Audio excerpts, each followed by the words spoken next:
Forgot my pencil case.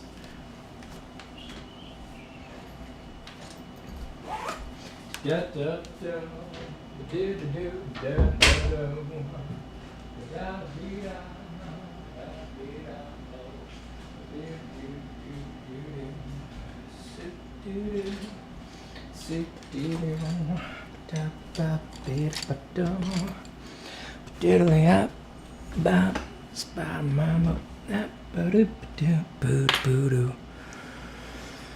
let's see here. Let us put chat over there. Put this over here.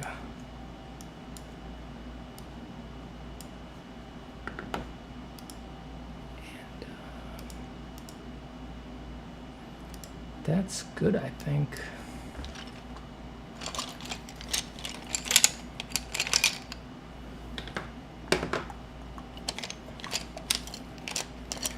Hello, people.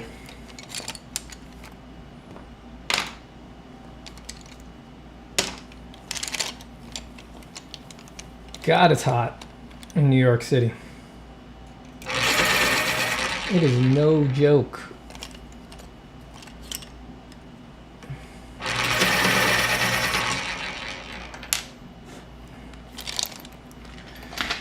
It is no joke. It is hot, hot, hot in New York City.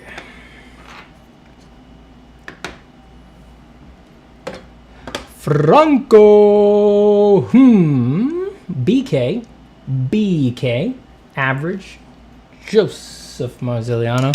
I'm gonna get a piece of paper to put under my hand too. Be right back.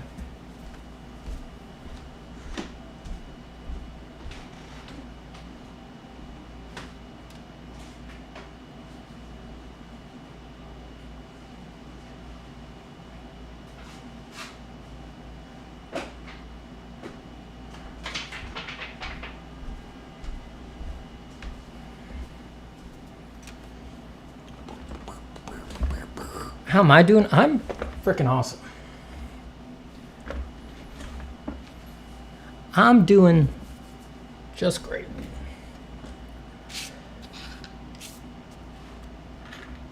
Hello, Matthias. Thank you. How am I doing? Well, I'm a guy who gets to draw on the internet, so things are going pretty well. Pretty well.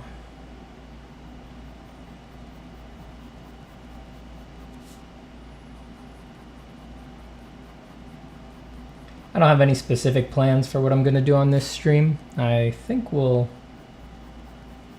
liking on the past few streams I've just been jumping around to doing a bunch of things. You know, doing a little bit of this, doing a little bit of that, getting a little bored over here. I like that. I think I'm going to do that. Naturally, whenever I say that, I always wind up working on one thing for the whole session. Classic. Let me fix my microphone here.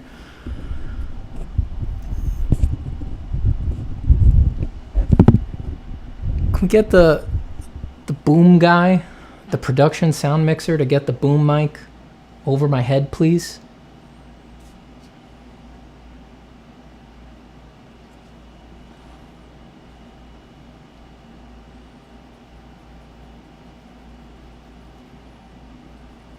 MK says, I just seen your ad for your new course, you marketing genius. Really? Really? Marketing genius, you say. Well, your words, not mine. Your words, not mine.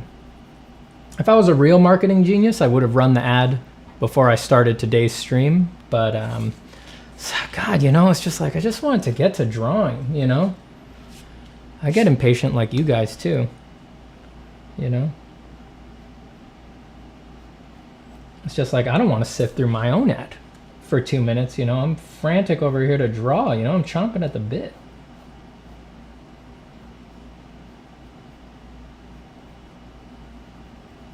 It's just like, screw it, and we'll do it live, in the legendary words of Bill O'Reilly.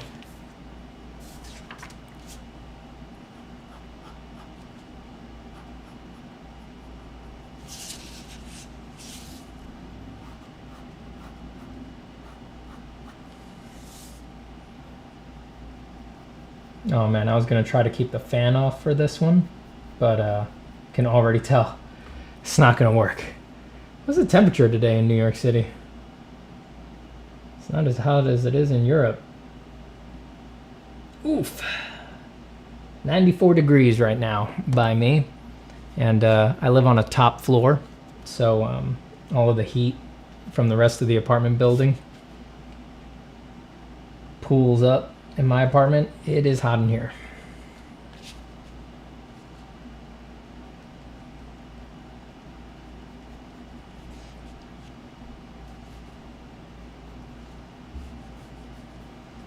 Says, could I put your picture as my profile pic? You mean a picture of me, of my face? I mean, I guess there's nothing I could do to stop you, but I'd highly encourage you to find your own identity.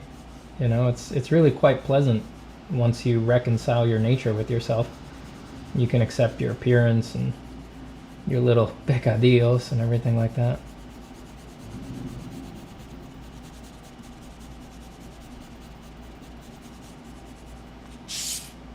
You know, it's flattering that you want to pretend that my face is your face and all that, but I just don't think it's strictly necessary.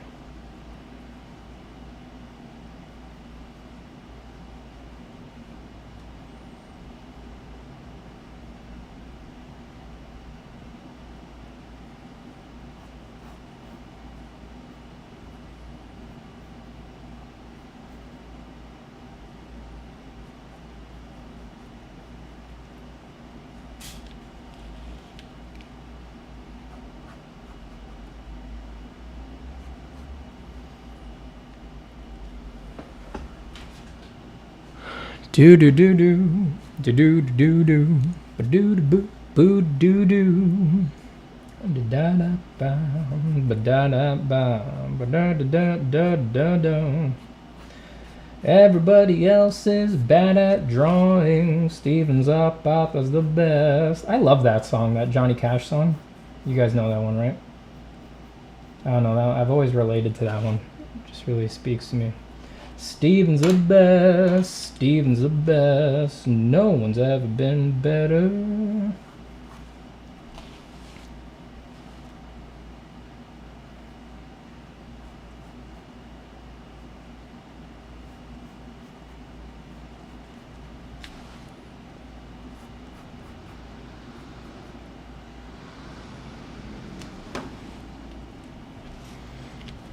As I draw off camera.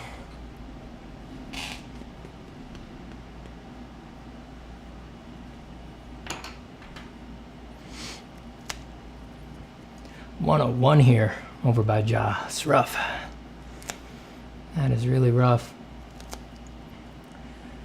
Seth says it's 3 a.m. and I can't sleep. Soothe me with your drawing songs. You came to the right place for soothing drawing songs, I'll tell you what. Put down your pencils, put down your stylus. There's no need to draw. Steven's got it. He's got it covered. Wow, he's amazing! Lady Gaga, ladies and gentlemen. He's the best! He's the best! Thank you, Las Vegas. You're very kind.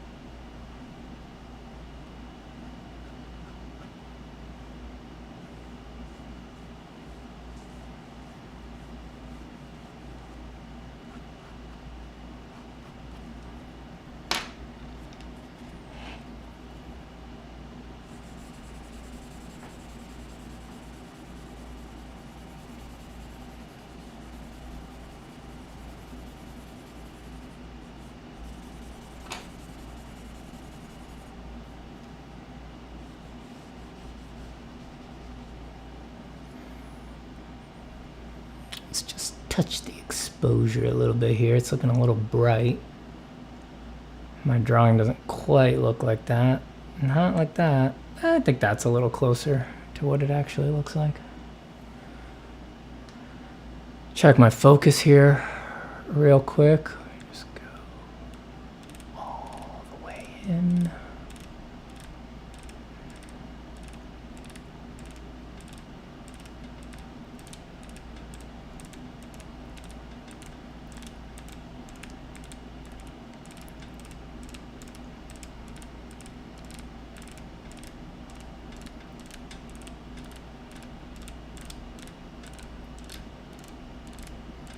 Okay, I think we found the end. And we'll just a little. Better or worse? Worse. Better. Worse. Better. I mean, I think that's it. I think that's it. I actually didn't know it could go that far. I didn't know if my camera could zoom that far or would do the check and zoom. I tried, everyone. I tried to keep the fan off. I can't do it. It's so hot. It's so hot. I've been sitting here for less than 10 minutes. I'm already sweating. I can't do it.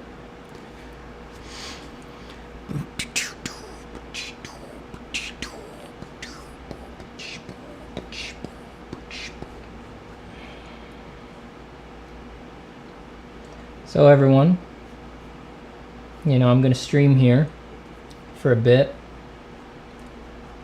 Live my drawing life. Enjoy that I'm back to sketching and drawing, which I miss so dearly. And you do you.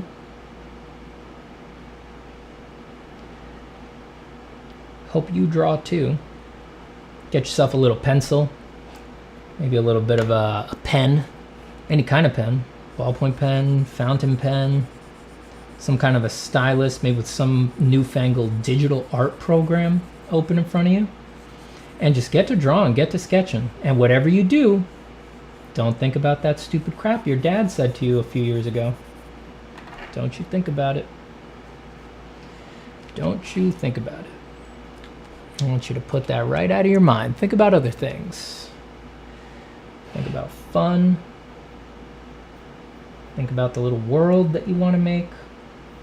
Think about the joy of letting the pencil slide all around.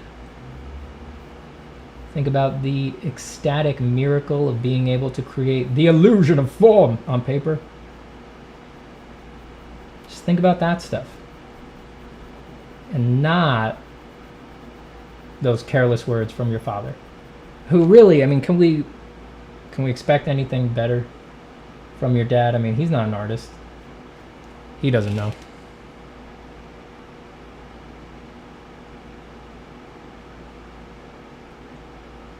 The world has done nothing but prepare him, condition him to be very wary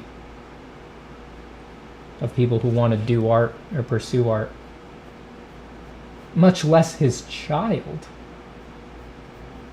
Like, oh, why can't they have a normal interest, like wanting to spend their life staring at spreadsheets as a banker?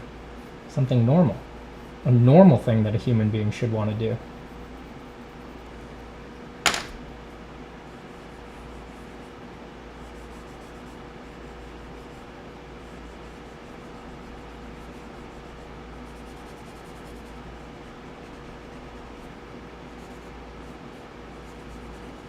You guys got to tell me the truth. Do you guys think I'm too hard on bankers?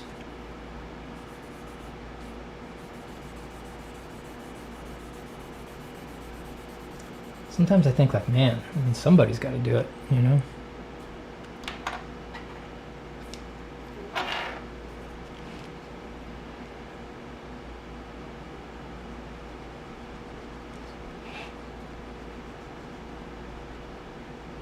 Uh-oh.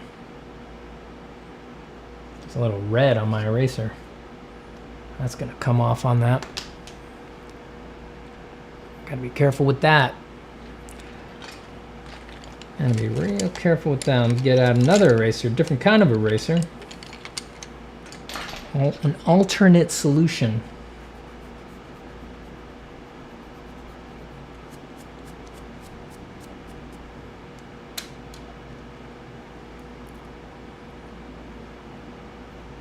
Modern day James says too harsh on bankers, no such thing. Glad to hear it, James. I'm glad you're on my side.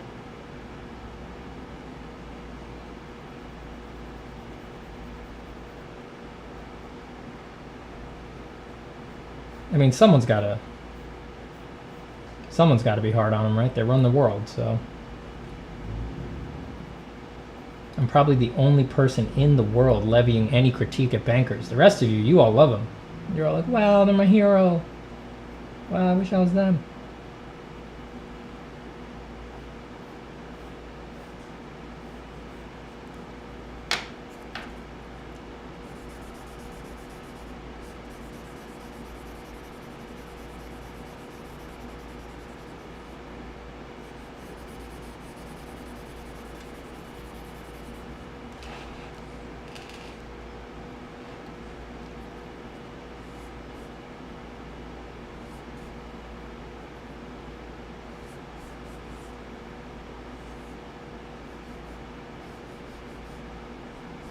So what's up, everybody?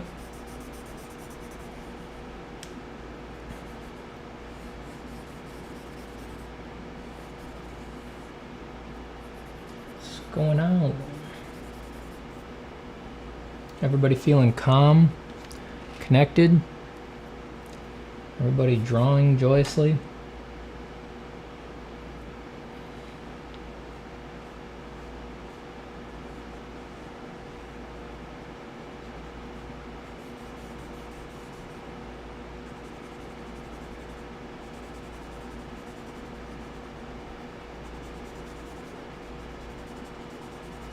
Having a good day.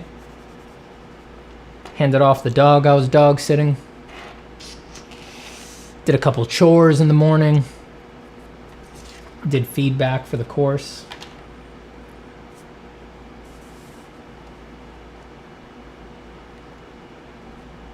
Had fun doing that. I'm getting in the feedback groove for the course for sure. I'm getting snappy enough about it that I'm making little personal YouTube videos for people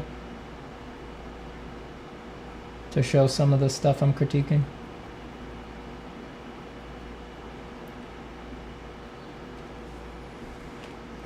Good stuff. Did some feedback, had some lunch, sweltered in the summer heat.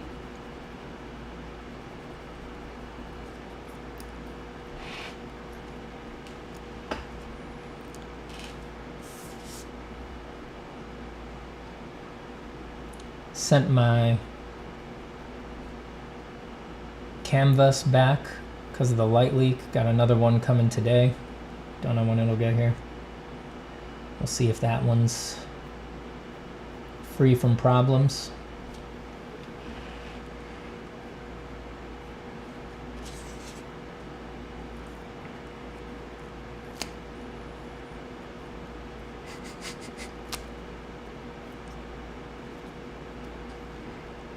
You're making me laugh, James.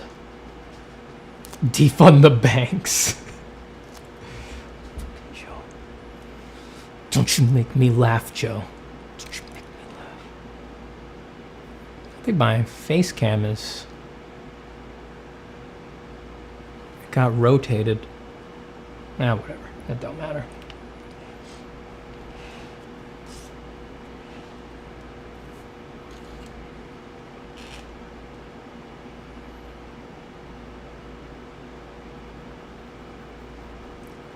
This seems relevant.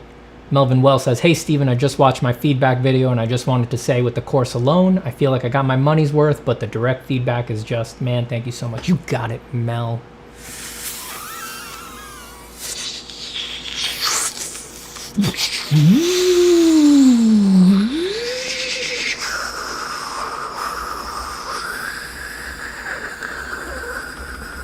I'm happy to do it for you.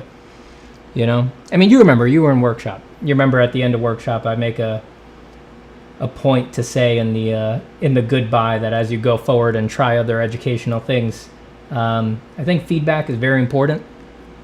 You know, even if it's not like perfectly structured, there should be some context for it. You know, you should spring up and get the feedback version of things. So, yeah, I just think it's really important. So I feel like I gotta do it. It's also very educational for me because there's a tendency to get expert amnesia with stuff if you don't engage with the students directly, you know, sort of by definition, especially with something like art where it's supposed to become effortless and free and like you're barely trying, which it does get there. For anyone who's worried, you will get there if you keep going. There's definitely a strong tendency towards expert amnesia where if you don't have experience interacting with people's questions, you don't quite remember what the challenges actually were. So doing the feedback is very educational for me as well. It reels me back and it reminds me like, right, this is harder than I remember, and this is confusing, or this isn't a given. So it makes me a better teacher, and it also makes the product better because all the feedback leaves an ever compounding trail of good advice for the new people who come in. And I'll be making some videos based on the feedback that I've been giving you guys. I'll be making some videos soon for the course on like common problems. You know, I'll be adding those in. So you'll see the sphere demo, for example, and it'll be common problems with the sphere. And I'll be addressing the stuff that a lot of people have bumped into. So it's just like it's a snowball effect. It gets better and better.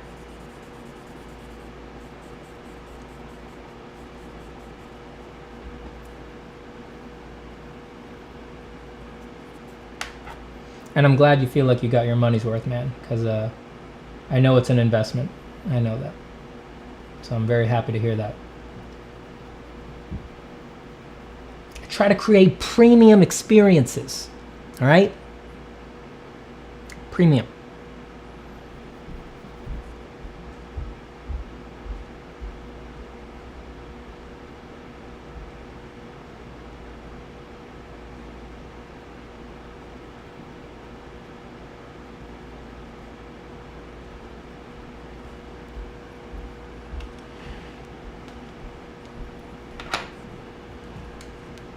Any good anatomy books you recommend, Steven? You know, there's so many different kinds, which is a weird thing to say about anatomy, that it's a little hard to give a blanket recommendation. It really depends on like your style and what you like. Like if you like it more like loosey-goosey, willy-nilly, you'd probably like a Bridgman because, you know, he drew drunk and it shows. If you have, let's say, a type A personality where you like everything extremely cut and dry and clinical, you'd probably like the Goldfinger books, you know, Elliot Goldfinger's Artistic Anatomy, which is like, I mean, it's not meant to be read. It's a reference book. It's just you say, I'm having trouble with this muscle, and then you go to that page and you read everything about that muscle. I've tried both. You know, I copied Bridgman's Complete Life Drawing, the big orange book. I copied that more than once. I read Elliot Goldfinger's Artistic Anatomy cover to cover, right, years and years ago while riding the subway in New York City to see my girlfriend, now wife, one glorious summer. And I would just, as I spent 3 to 4 hours a day on the subway, I had my Artistic Anatomy with me, and I just read it from cover to cover and copied a lot of the diagrams. It depends on your personality type. You know, the best straight reference book, it doesn't teach you anatomy. That's not its point. The best anatomical reference book, without a doubt, this part is not up for debate, is Frank Delaviere's Strength Training Anatomy. It is only for reference, though. It does not teach you how to draw. It does not teach anatomy. It is just, it wins as the best reference just because of the sheer number of accurate diagrams, so you can always find a diagram that looks like what you're drawing to reference. And it's hyper clear. I mean, his drawings are excellent. But it's not a drawing book. It's for people who work out. It's strength training. It's about strength training. Now, I don't know anything about that because I'm a real artist, so I refuse to exercise. And you know, as a famous president once said, your body's like a battery, and exercise wastes your energy. So I refuse to exercise. I save all of my energy for drawing.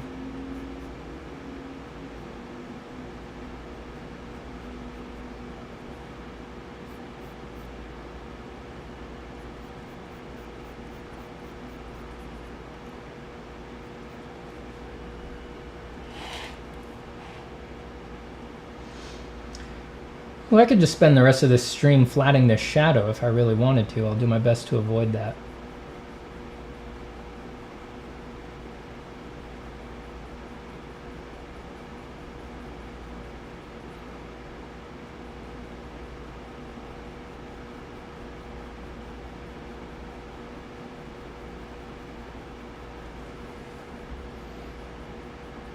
Goldfinger is good.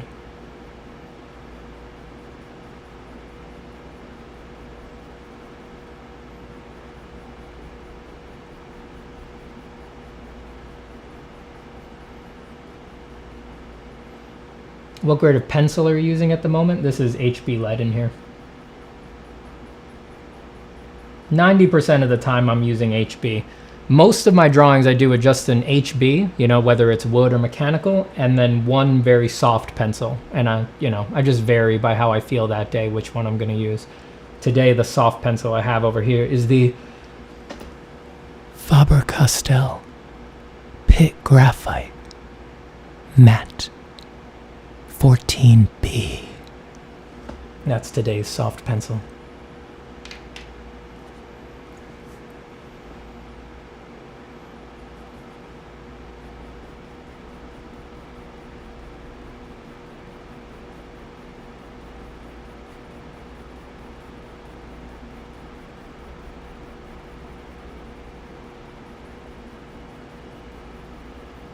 I should be using that in this shadow shape, but I don't feel ready to commit to it yet.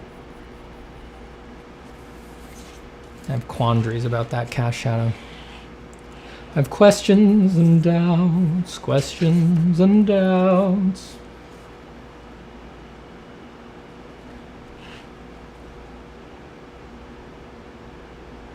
It's still get real dark with an HB anyway, pressing real hard right here. Because I know that up plane in the cast shadow is going to be one of my dark accents here, so I can just grind it right in there.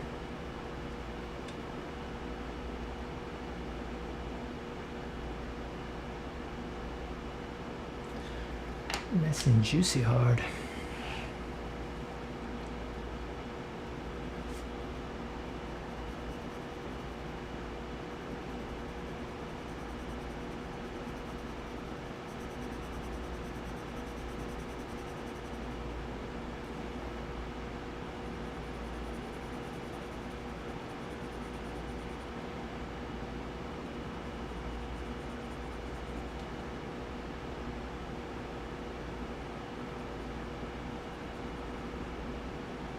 You gotta put in dark. It's like if it's a dark accent, put it in dark, all right?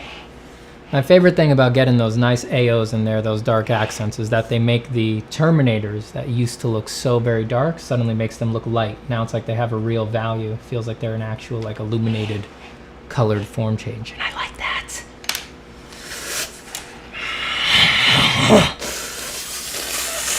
I like that a lot.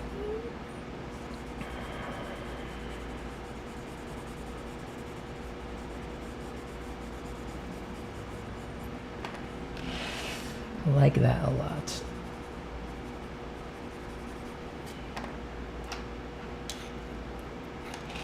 Let's do something about all this stuff up here.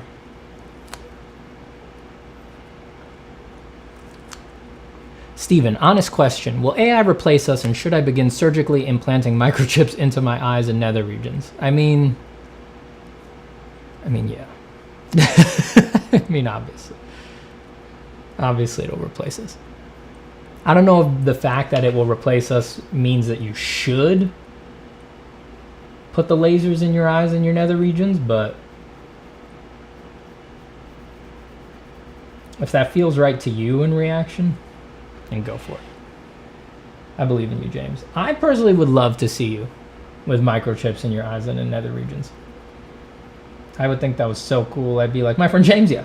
He's got microchips in his eyes. It's pretty dope.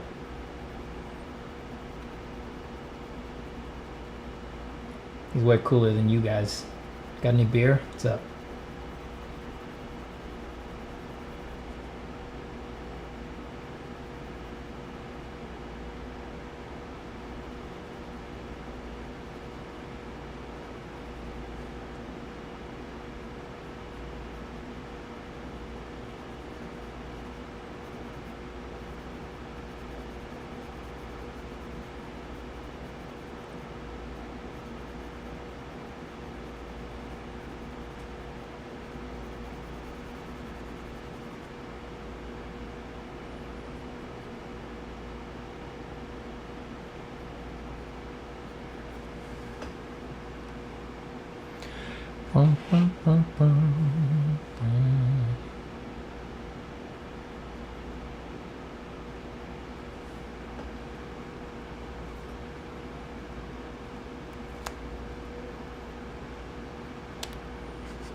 Gained half an inch, dog? Those chips are working, dude. Those chips are working. Keep it up. More chips. More chips, please.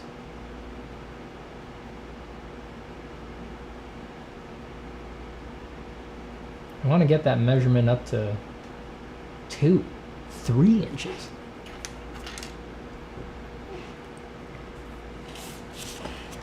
Steven Zapata, you're my hero.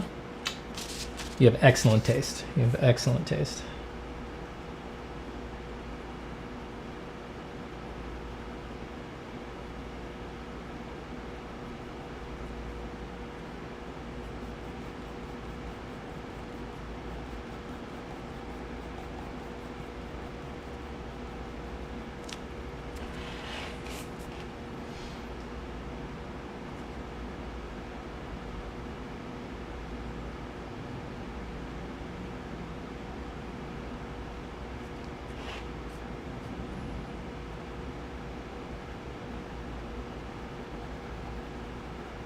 People often ask in the chat, like, do you like to listen to music while you draw and things like that? Today's an example of, I didn't feel like it. I just didn't feel like listening to music. Just working in silence today.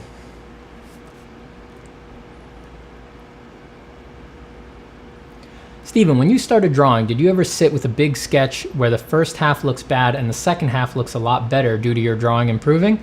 Well, yeah, I mean, that's going to happen when you're sort of getting the beginner gains. When you start drawing, you have so few drawings under your belt that, yeah, literally the improvement is visible from one to the other. It'll stop. I mean, I wish for that, man. I've been doing this for so long that it's like, I'm on the vicious end of the bell curve of diminishing returns already. I have to put so much effort in to just get a little iota better, you know, like it just takes way longer, you know. I still improve, I do still get better, but it's just not what it was back in the day, you know. You've sort of, at a certain point, you've sort of the bars stop going up as quickly as they used to, and you got to get more crafty about how to get gains, and you got to be more disciplined, more thoughtful. I mean, enjoy it while you got it. It's not a bad thing. You'll miss it. You'll miss it if you keep going and you wind up on the other side of things.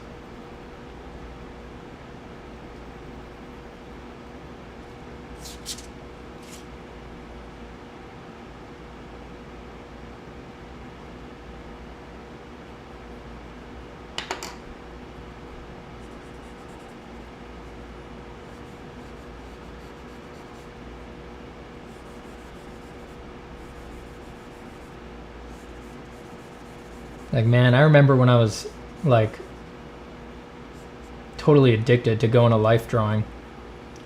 I had so much schoolwork. I was in design school, and you know, I had tons of assignments to do, and like, I was really overworked. But I just like hit this period where every time I went to life drawing, I would be noticeably better at the end of just the session, you know, 2 to 3 hours of life drawing. And I was like, well, now I can't. I'd be crazy to skip it. So even though I was already doing like the most work I had ever done in my life, I insisted on getting up to the life drawing class every single day. So I was just like killing myself, because it's like you hunt for these things and it's like, oh, I found it. I found a particular gap or skill that this one, when I practice it, it actually puts out. It actually returns something, you know?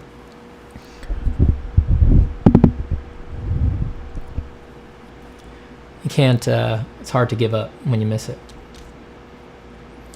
Hello, Steven. I often ran into a problem that my mechanical pencil lead gets dull. It not allows for a sharp line anymore. I was trying to do a robot voice for some reason, but it's not working out. I'm going to stop. Is there any way to sharpen it again other than breaking the tip?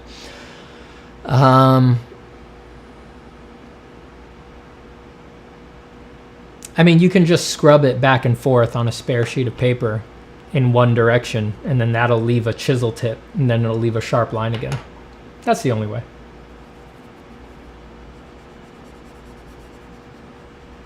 They sell particular kinds of mechanical pencils that automatically rotate themselves in the barrel, so that ideally it's like always sharp, it's always chiseled. But I don't like the way I don't use those. I don't like the way those feel. They have like a little bit of, all of the ones that I've tried have a little bit of give to them, and I don't like that. I like the lead to feel really solid against the paper. But those do exist. Sometimes I buy them by accident and I'm like, bah! Throw it out, get rid of it.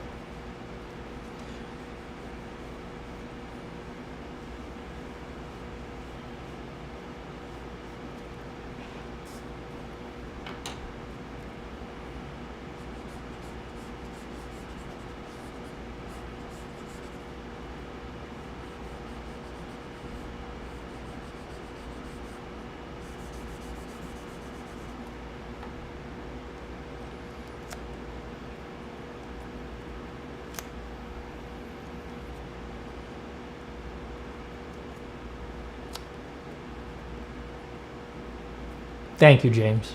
Thank you. I will. I'll show you the course later, man.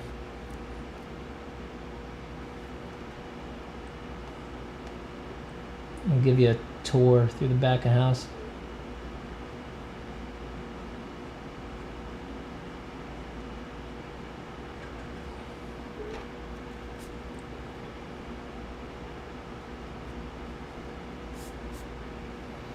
Your mid-tone shading is borderline hyper-realistic.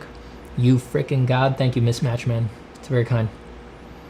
Hey, Steve, will we get to see the extended Zapataverse in the near future? You bet.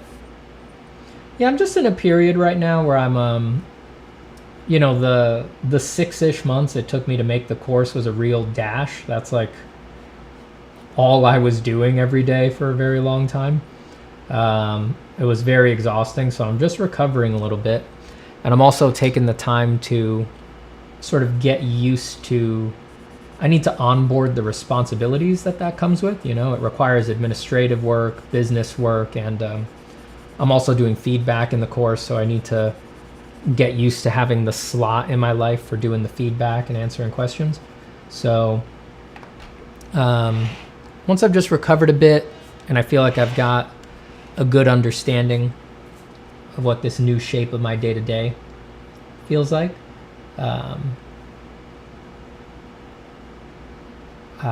yes, once I get a new understanding of that, I've got, let's just say that over the past few months, many a time on the toilet, an idea has come to me and I was like, that's an episode. That's an episode. So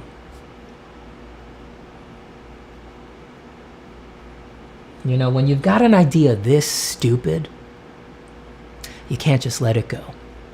Ideas this dumb come once in a lifetime.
CG George says, I think I give your course a go after my vacation. I want to get into character design. At the moment, I'm learning at Watts Atelier.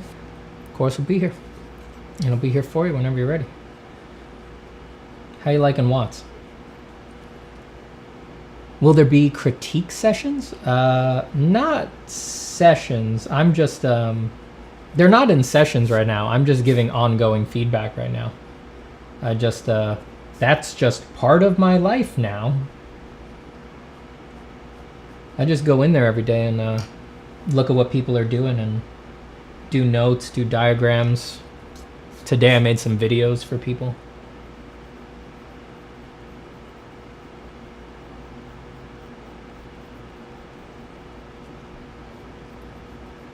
Trying to keep it as personalized as possible for now.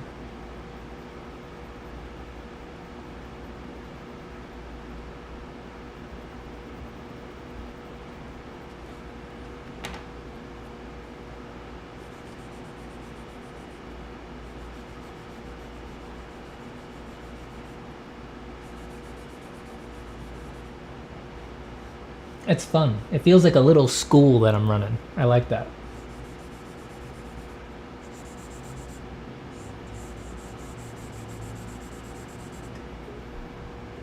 Feels like a little school. It's like I have my own little online art school.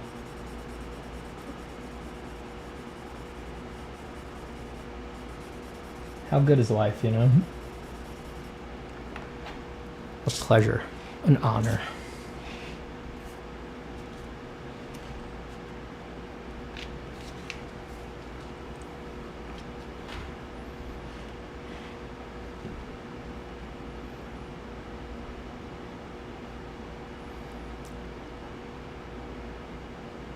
Hey Steven, have you ever tried using a makeup sponge for blending purposes? They're kind of awesome. I've used them to apply like pastels before, but I don't think I've ever used them for blending. I'd give them a try. I think that I don't really worry too much about blending. I'm just concerned with making soft shapes, you know? I'm really drawing forward all the time. So I don't think something as big as a makeup sponge would give me the results that I want, but I would try it. I like the stumps because they're the size of a pencil, and I'm really just drawing with them. I'm not blending anything. I know that that's what it looks like, and for all intents and purposes it is that, but when I use the stump, I'm drawing with it. I'm making lines, I'm making shapes, so I like the precision of the little point.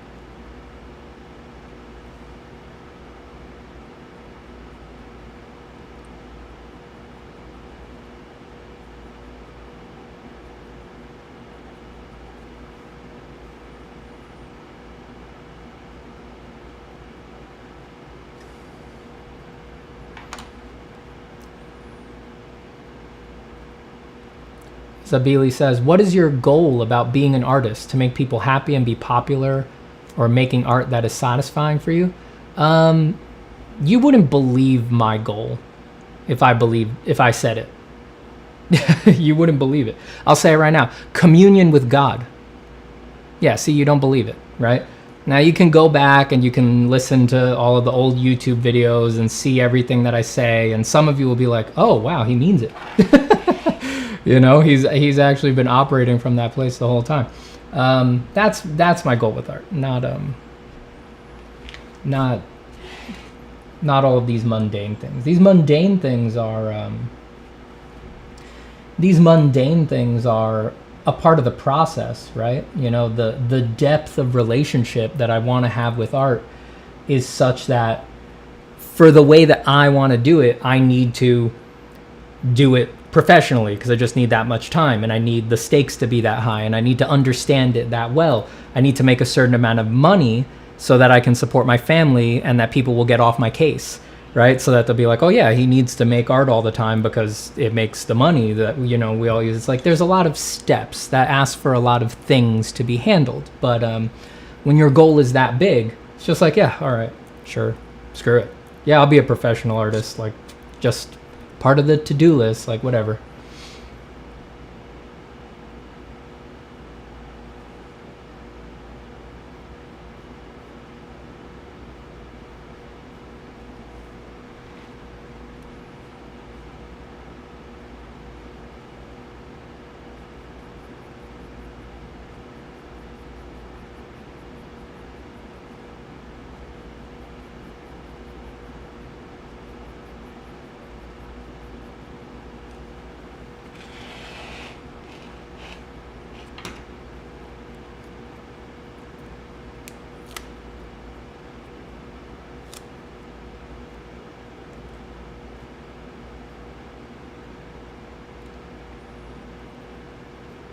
E. Kauhetemok says, well, that's a first, but there's no hard evidence for the existence of God. Yeah, I don't believe in God. I just want to be in communion with him. There's no contradiction there.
Christopher Inabi says, do you sell your art? No, I don't. Weird, right?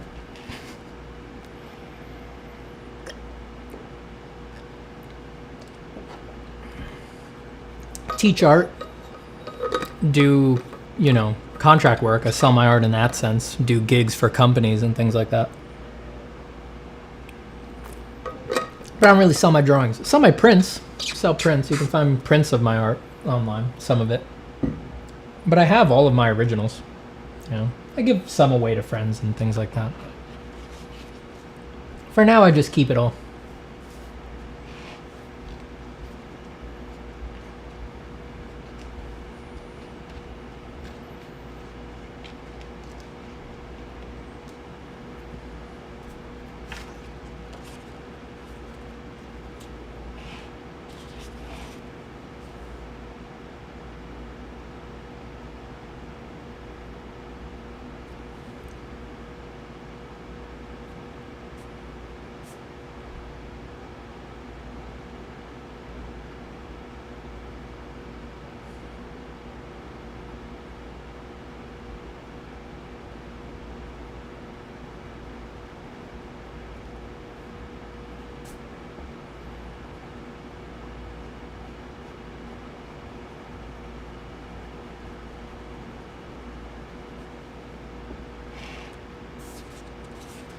Have you thought about silver point drawing, Steven? I have. I've never tried it, but I like a lot of old masterworks in silver point.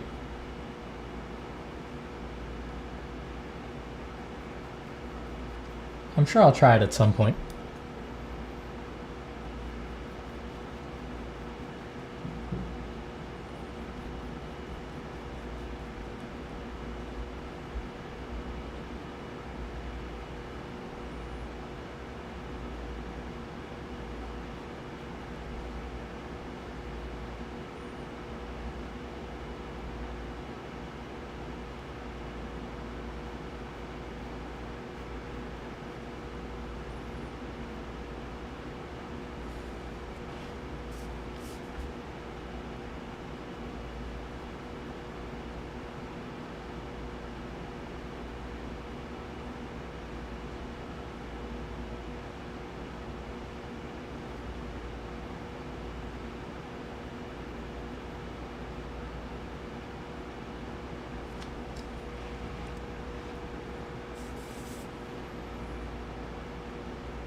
Lou Blue asks how long have we been live? About 53 minutes.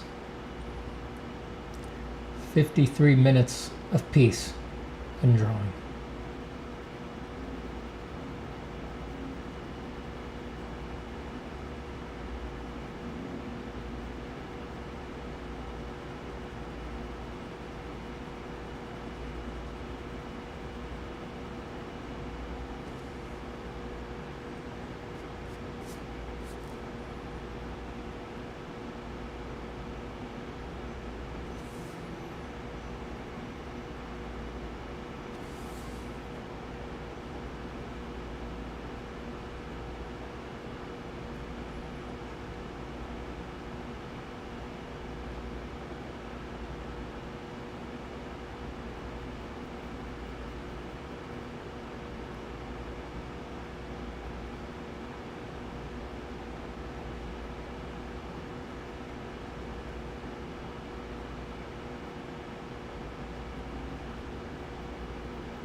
Hi Stephen, may I ask you how old you are? I am 32.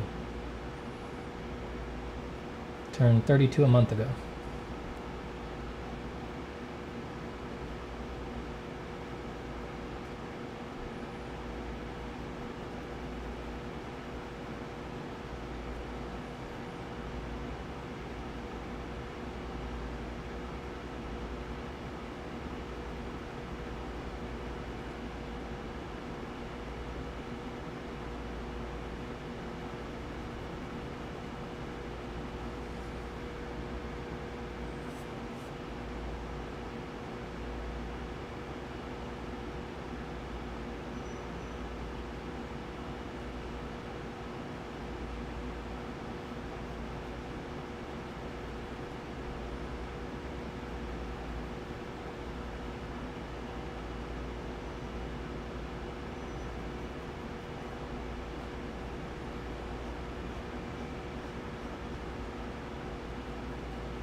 Do you like beers like Garage? I don't think I've ever heard of the beer Garage. Like a good beer though.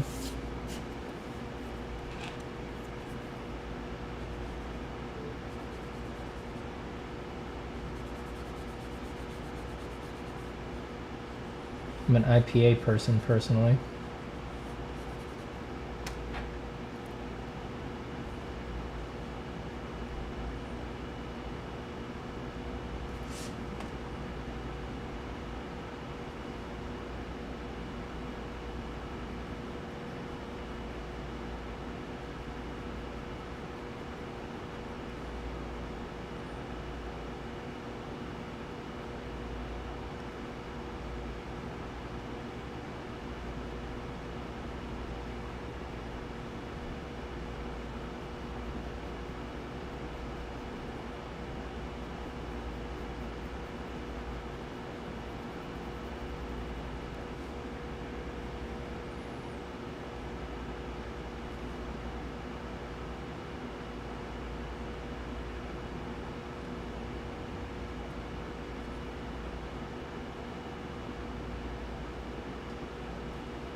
Have you ever met Luis Royo? I have not. Not sure who that is. Steven, have you tried charcoal pencils? What do you think about charcoal? Great medium, not for me. A little too mushy. I like to do really detailed work. I like a lot of control. So it's graphite for me. It's graphite for me. It's graphite for me. We got 90s babies, 80s babies in here. Bye, Arctic Monkey. Do you ever do studies, master studies, cloth studies? Master studies, cloth studies in particular. Yeah, I do studies all the time. And I have for years and years and years. I mean, I went through a classic training arc for art many a year ago. I've done a little bit of everything. I've done studies, I've painted, I've gone to art school, I've taught myself, I've done weird methods, classic methods, I've gone to design schools, ateliers done in the French academic tradition, private institutions, accredited institutions. I've been mentored, scolded, lauded and applauded. I've tried it all at some point.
Hello, Foku. I'm studying the book Drawing Lessons from the Great Masters because of you, Stephen. It's so good. Thank you. One of my favorites. One of my favorites. I have Marshall Van Druff to thank for that recommendation. He used to have that book listed on his reading list on his website years and years ago. Must have pulled it off of there. Over a decade ago now. Good God.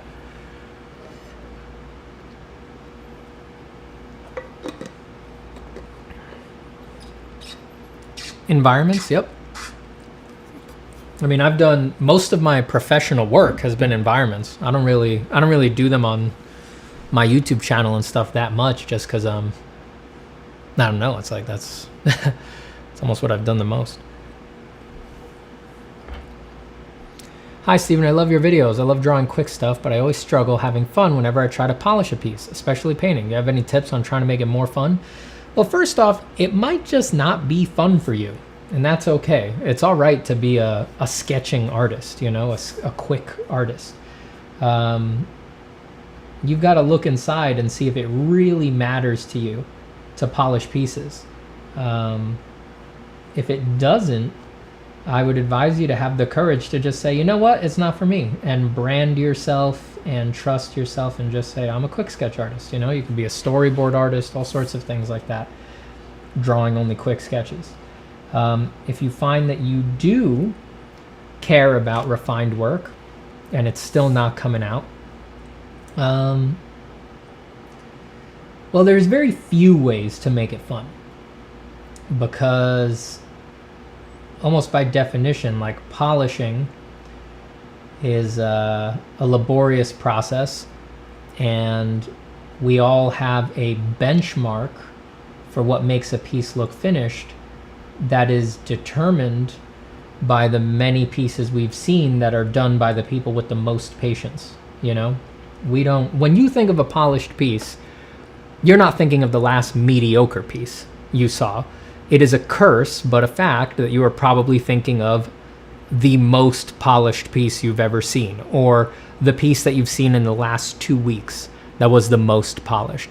And that's blowing the curve for you. It's giving you insane expectations. So you've got to accept that, man, it's probably just going to take a lot of effort and a lot of time, and make your peace with that. I will say, for me, if you think my stuff looks polished, I do have fun doing it, but that's because I very carefully have designed everything about my art practice to allow it to be fun. So I know that I like form and that I like making the illusion of things looking real. So I let myself do that as a huge part of the process. And I just have I will extend myself the grace of everything else not being perfect if I can have as much fun as possible rendering the form. And I also don't spoil the surprise for myself. So I don't plan like crazy, specifically so I can discover new things even while I'm finishing, so that even though it looks hyper polished or very refined, it felt like sketching the whole time for me, right? Like, this arm may look very refined and finished, but there was no moment where I was working on it where I felt like I was refining, because of the way that I have carefully, painstakingly arranged my process over the years. It just feels like sketching for me basically the whole time.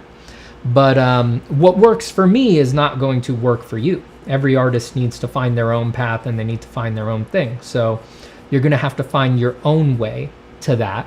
But again, the first step there is knowing what the heck you actually like doing and being very, very sure about that.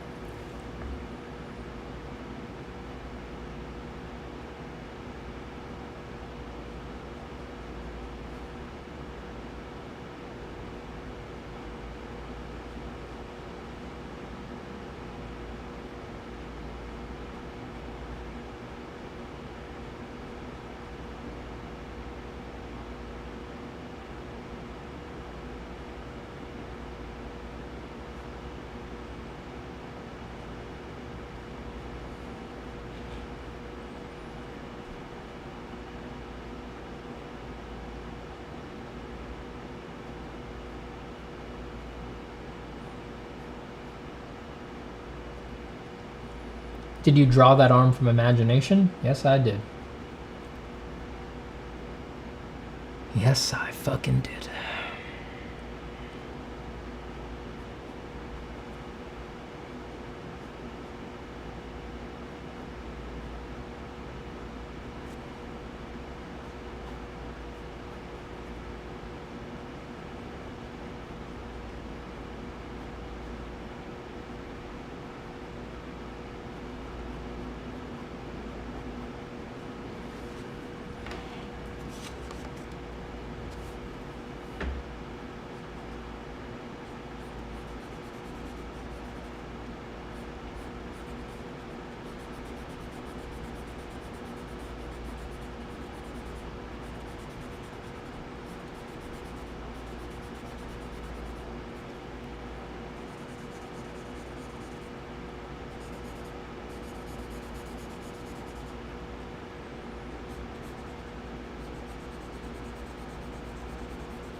You're studying Ray Bustos and a few other books for anatomy? Ray's the best. He was my teacher.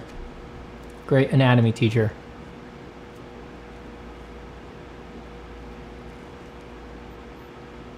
How do you feel about your drawing when you take a photo of it? Like it's worse on photo but better in reality, or it's bad if it looks bad on photo? I just accept that photos will never look like the drawing, that scans will never look like the drawing. There's just, you know, if the drawing's really soundly constructed, you know, if you actually understand values and form, it'll hold up in even a bad photo, you know? Yeah, at a certain point, you just got to accept, like, yeah, it's never going to look, nothing's ever going to be the drawing, you know? So you help them along, you know? When I take photos, when I share them, I boost the levels and things like that, because it's just no reason to shortchange the drawing, you know? Do what you can to make a reproduction kind of feel like the energy, you know, the quality of the original. But it ain't ever going to quite get there.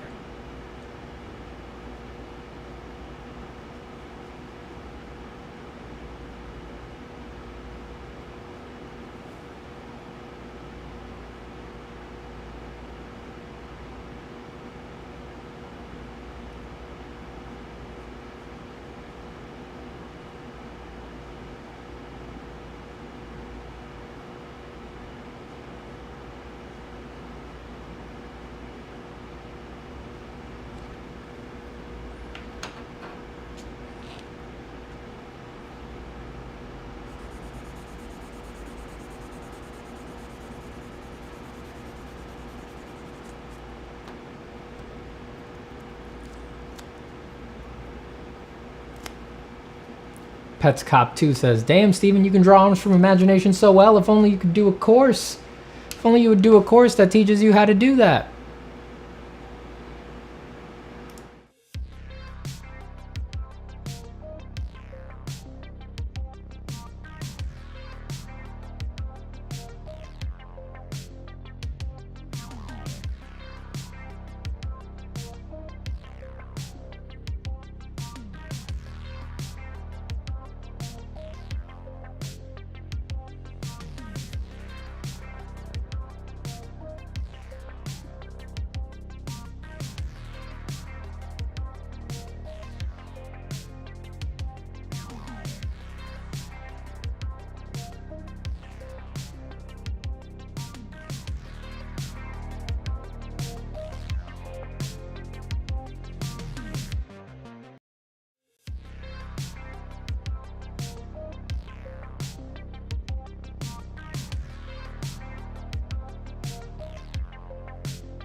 Links in the description.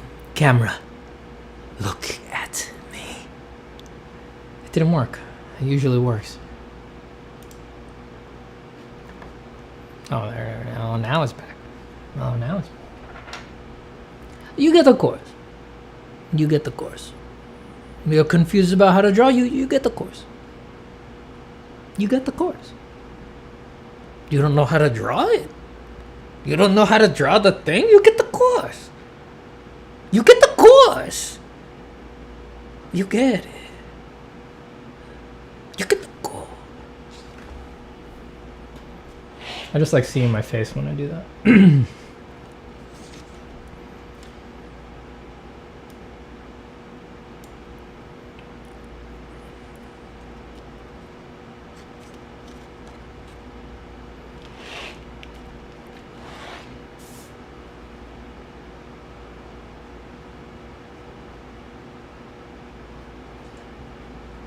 Links in the description.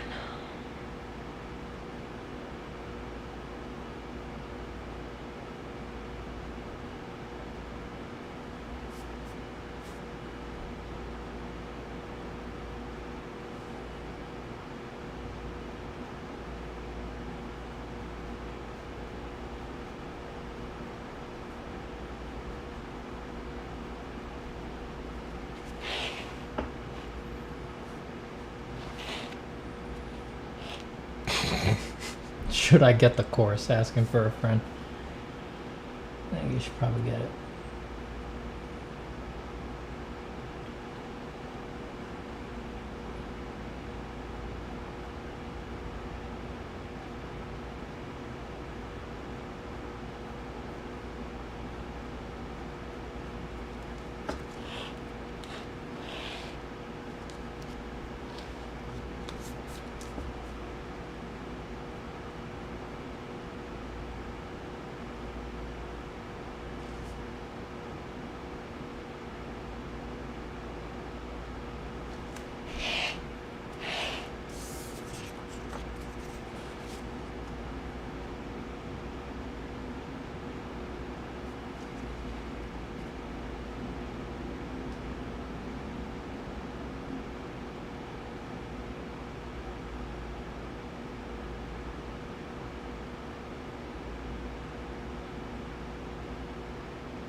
Was just curious what project you did in Dubai Expo 2020.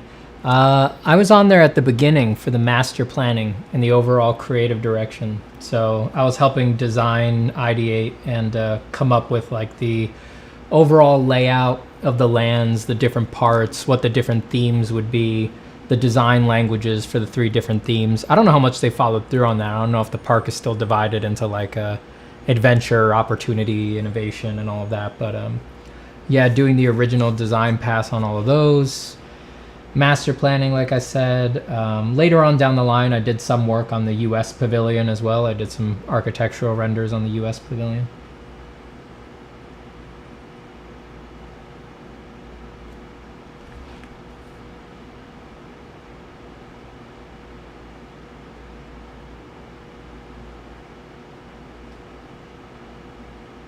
I was working on that for a long time.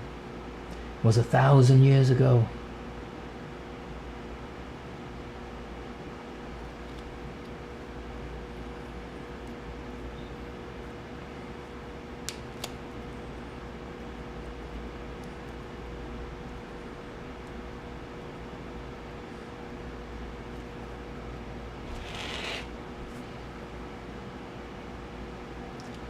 Hey Steven, love your videos. I got a question. How often do you use references and do you rely on them a lot? Like right now I'm working completely without reference. This is all just from imagination. Most of the stuff I post on YouTube in the videos, if it's like a highly imaginative thing, like if it's a monster or a weird scene or something like that, almost all of those are done without reference, and certainly without a direct reference. But if you see me, if you see a video where I'm just like, you know, drawing a normal person, you know, that's probably a study of a photograph. If it's just like a nude person, a regular person going like, wow, you know, I'm probably looking at a photograph for that. I don't think there's any reason, if you're not going to push it into something weird, I personally don't see any reason to not use a reference. You know, like, I'm not arrogant enough to think that I can invent the amount of nuance and sophistication that is already present on the human form. So anything that you see that is like not highly transformed, I probably have a reference for that. But I don't know. I mean, it's a balance. I like doing both. You know, I use drawing references as a way to make it easy for me to spend time looking at things that I love. Like, I don't, all of my artistic, like my art, like the stuff that I want to put out there, the statements that I want to make, all of that is imaginative stuff. It's stuff that's fantastical and is about accessing my subconscious and things like that. But I still draw from reference, not for those goals, but just because I want to have a deep relationship with things that I love, you know? If it's like, if I fall in love with a picture of a pig, which I often do, and I'm just totally obsessed with like how his eye fat completely closes his eyes and hides them, it's really difficult to just stare at that in silence for an hour and try to remember it all. But it's very easy to stare at that and remember it if you also happen to be drawing it for that hour. So that's why I use it. Or that's how I use drawing from reference. And if you... Sorry, I got something caught in my throat. What was I saying? And if you have interest in learning how to draw better from your imagination, you get the course. You get the course. I mean, you get the course. You just get it. And the link is in the description.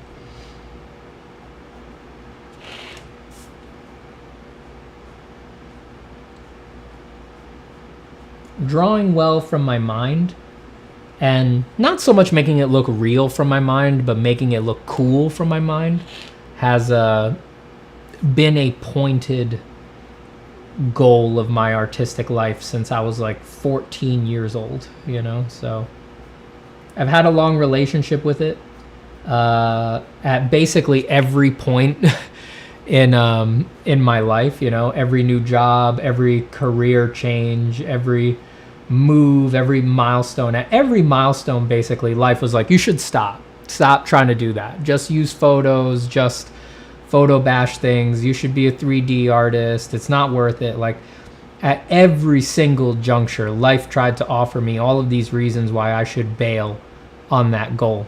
And I just never did. I just never did. So you better believe I'm going to use it. I'm glad I didn't. To be clear, though, it's not something to get like arrogant about or something to do for its own sake, you know? It's important to me to draw from imagination because of the things that I want to do with my art. I want to do things that can't be real, and I want to be able to access what's coming out of me all the way down to the most primordial aspect. So I have a deep axiomatic belief that if I do that from scratch, or I need to be able to do that from scratch in order to do that as best as I can, you know? I need to find out what my body, what my nervous system really thinks about forms, lights, shadows, shapes, everything, and have as deep a relationship with them as possible for me personally. To be very clear, it's like you guys or other people, anyone might look at this and be like, wow, that's from imagination. That's crazy, right? But I look at it and I'm like, yeah, it shows. Like, because I can make it and because I'm an art teacher and I understand this stuff very well, it's not like I'm impressed that this is from imagination. When I look at one of my own drawings, all I see is the parts that I'm like, oh yeah, well that would have been better with a reference. Like that part is a little ho-hum, a little so-so, a little expected, a little generic, and even the lightest reference would make that better. I see all of that stuff, you know? It's not to be done for its own sake. You do it, and it's a very hard thing to do. You go down that road if you really feel like you understand why you would need it and you have a pointed goal for it, you know? It's not something to do for its own sake. And if you do it for its own sake, you won't even be able to do it. It's too hard. You need a higher goal. You need a higher reason to pursue that. endeavor.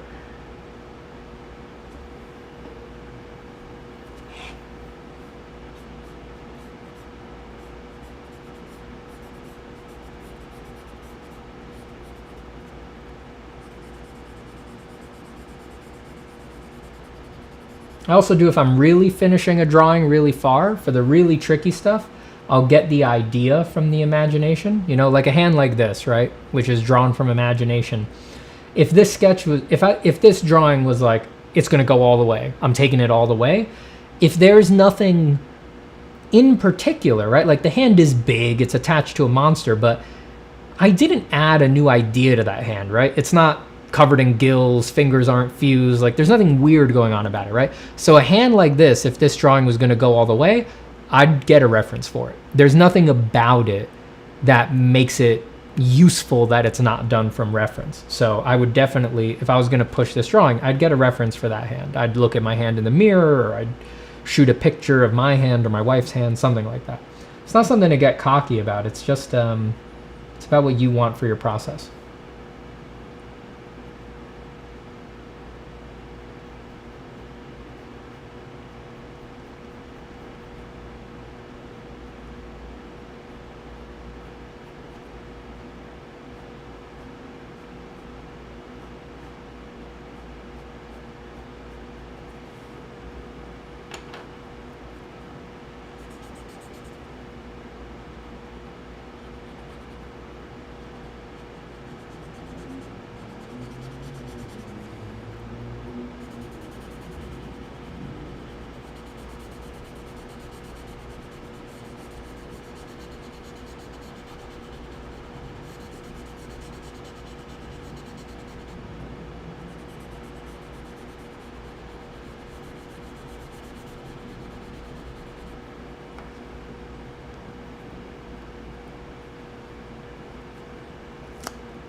Do you often sketch scenes in the moment, like on site? What is your process for that? I used to do that a lot.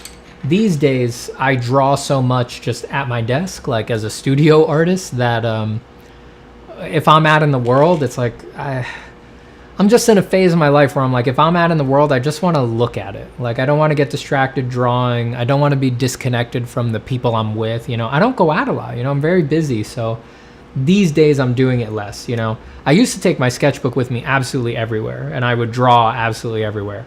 But that was when there was more variety in my life. You know, I was working jobs, had classes, you know, had to, you know, go on dates with my girlfriend and thing like that more often. Now,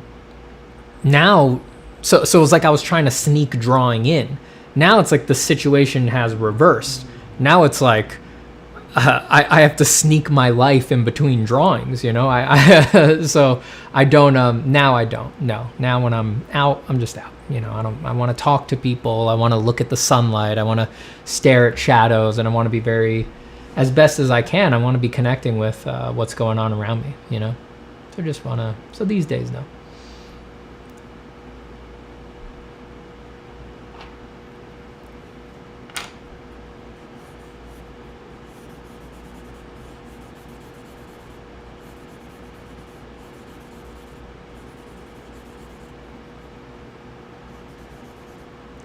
Pencil drawing is back, finally resurrected. I've been doing it.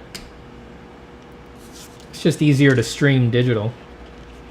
I got some stuff here. What do I got? Got a couple studies I did the other day. No, I got to be careful not to. I got a sphere down there. Someone was asking if I still do spheres and stuff like that. I do. I made a course about them, but there's a study I did yesterday morning, I want to say. I don't want to dirty up my drawing underneath. So that's from a photo, right? Just for fun. You know, we call them studies, but it's not a study. I'm just doing it because I love the photograph. I love the configuration of forms and things like that. So it's not a study for anything. I I tell you, man, at this point in my career, I'm not even explicitly doing this anymore to quote unquote get better. It's just fun to do. I just love looking at this stuff and just like seeing light traversing surface, you know? There's another one. I think that was from the same day. I got some other stuff around.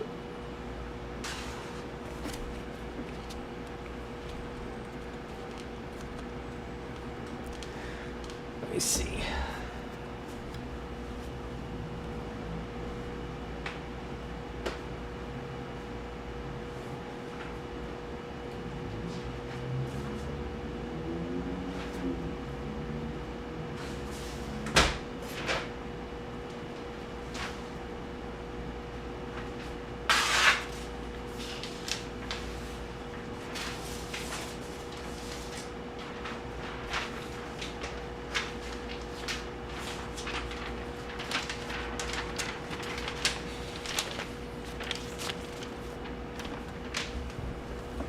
Got a bunch of marker sketches here. These are from this morning, I think. Copic marker and pencil. Yanni Baker, favorite model. Great shapes on his body.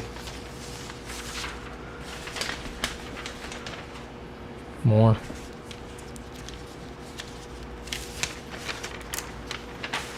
Some faster sketches. Loosey goosey.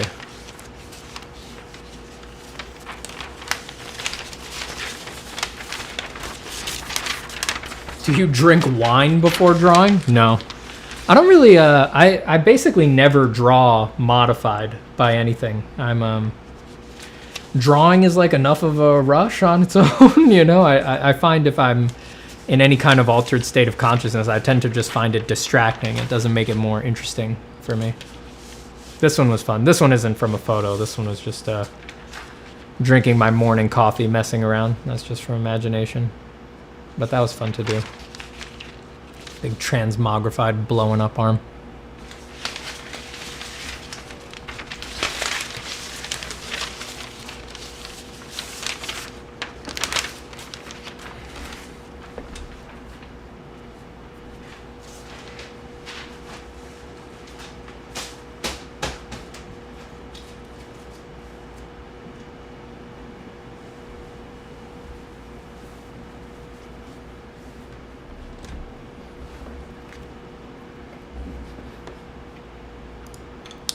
Boop boop boop doo boop doo bada bada bada bada bada bida bada ba bom ba ba bada be bo buda bida bada dida barimina barimina ba.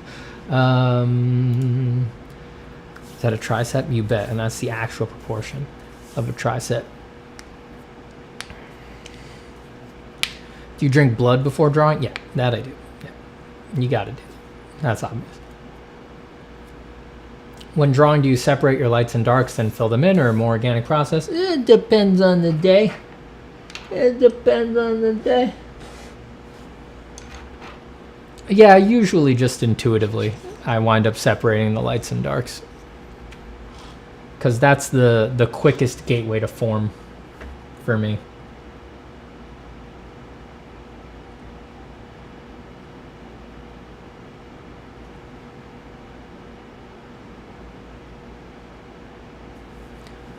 Just make sure this is in focus. Whoops, that's the wrong button. The wrong button.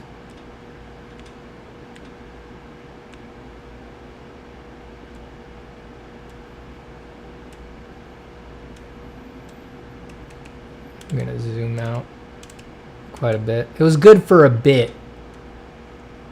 For a quick haha. For a laugh. In America. Now it's getting a little annoying to be that zoomed in. Oh, that's right. I want it right. Give it to me like that. Give it to me like that. Yeah, okay. Don't stop it. Like, just... Don't be like that. Yes, we've all heard things that sound dirty. And we've all been like, hoo, hoo, hoo, it sounds dirty, but you don't have to be like that, all right? Why don't you be a little bit more sophisticated, all right? Why do you be like, oh, what do you think about the problem of evil? Oh. You could have reacted to that with that, you know?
Do you think we can control our demons with drawing, says Muhammad? Well, I don't know about that, but I think that for most artists, drawing keeps a very particular demon at abeyance. So I think for all intents and purposes, it'll feel that way. But I think if, for example, you have a demon of alcoholism in you, drawing's probably not going to help, you know?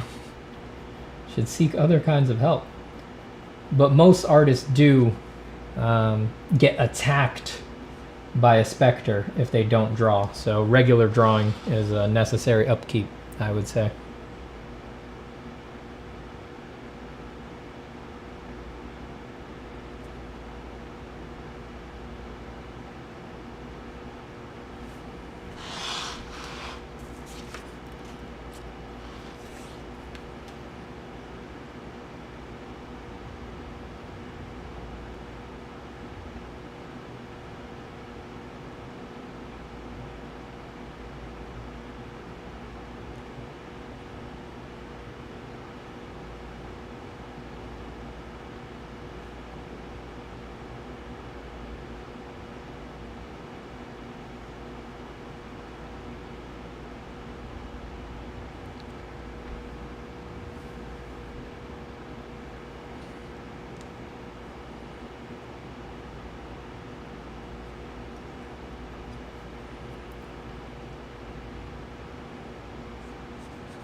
Yeah, Zapata, so who have you murdered lately with your drawings? Who have I murdered?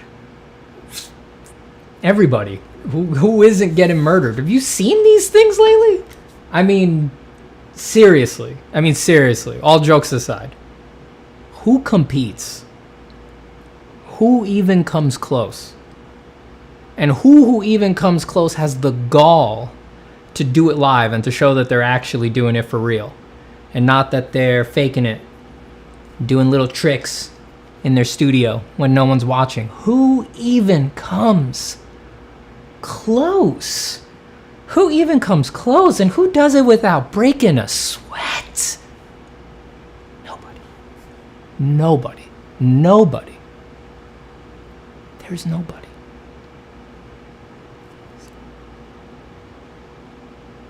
Killing everybody.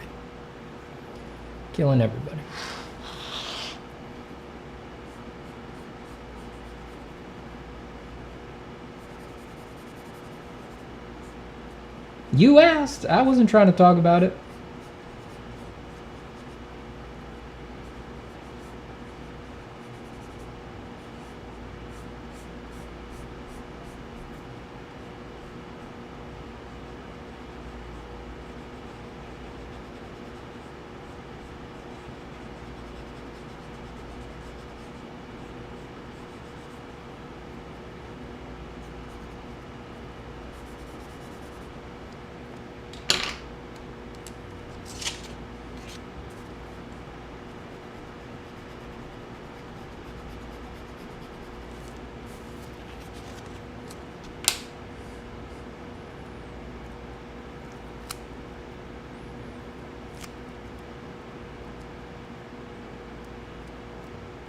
Oh, you're getting some rain, Nick? Dude, sounding pretty good right now. Little rain is sounding pretty good.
Have you ever gotten an art-related injury? No.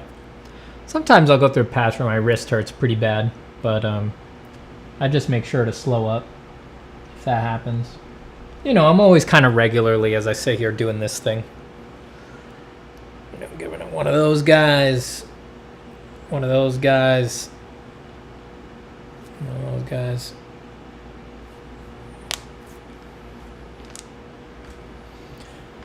Lo-Fi Sketches says, "Hi, Steven. It's been 1 year since I started drawing, and the improvement has been immense." Whew, love to hear that. Good for you, Lo-Fi Sketches. Hell yeah.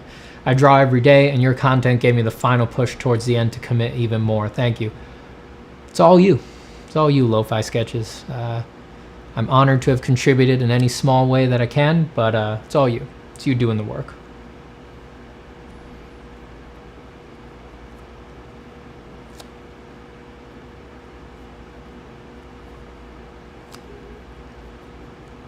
Ritualistic sacrifice cult. That's right, Nick.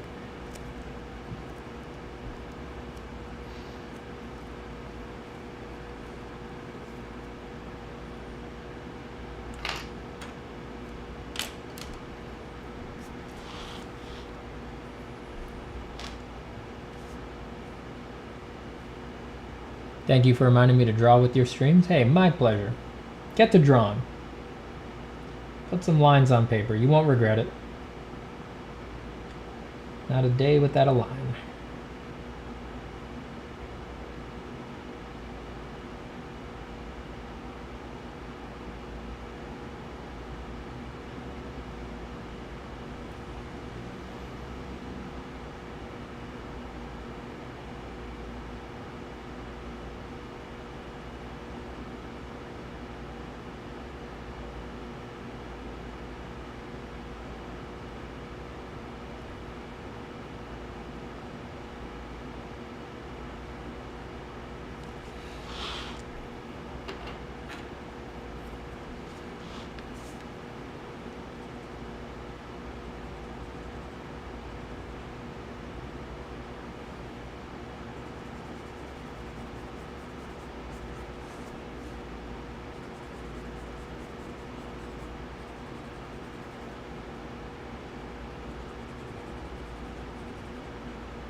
What paper brand are you using? This is Strathmore 400 series Bristol Paper Smooth, which is my go-to usually.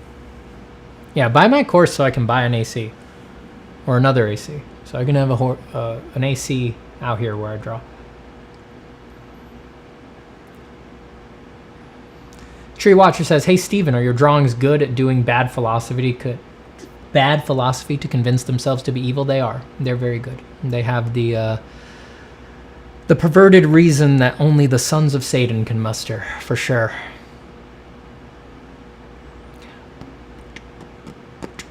Martine says, "How to draw? Should it make you? How should drawing? I'm going to assume you meant how should drawing make you feel? Because I just get a meh feeling when I draw, and I'm afraid that I actually don't like drawing that much, and that all the time invested will be wasted." Yeah, I don't. That's an interesting question. That's a very interesting question. My gut tells me, I don't know why you would draw if you don't like it. It's a very difficult thing to do. Most people don't understand it. It's not very cloudy. It leads to very unstable and confusing careers, and it takes up a huge amount of time. I really don't know why you would draw if it didn't bring you a lot of joy. So my gut tells me that there's maybe the act of drawing for you right now is a bummer, but if you were to but you get maybe you get a lot of energy from what you want to do with drawing, or how drawing feels afterwards, or what the achievement feels like afterwards.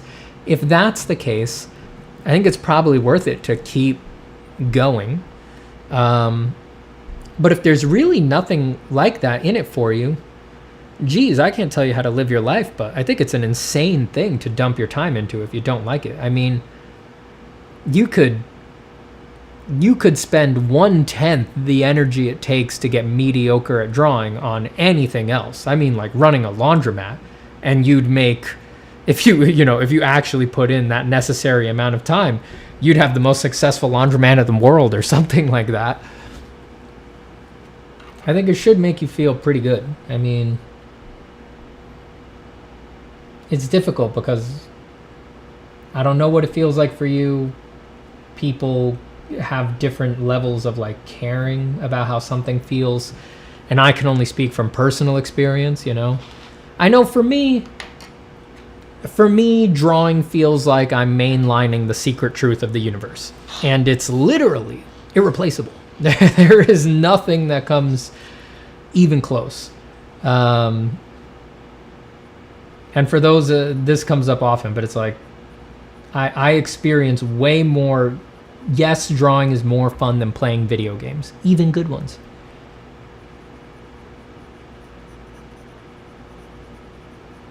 It is more fun than playing video games.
Thank you, Yankee.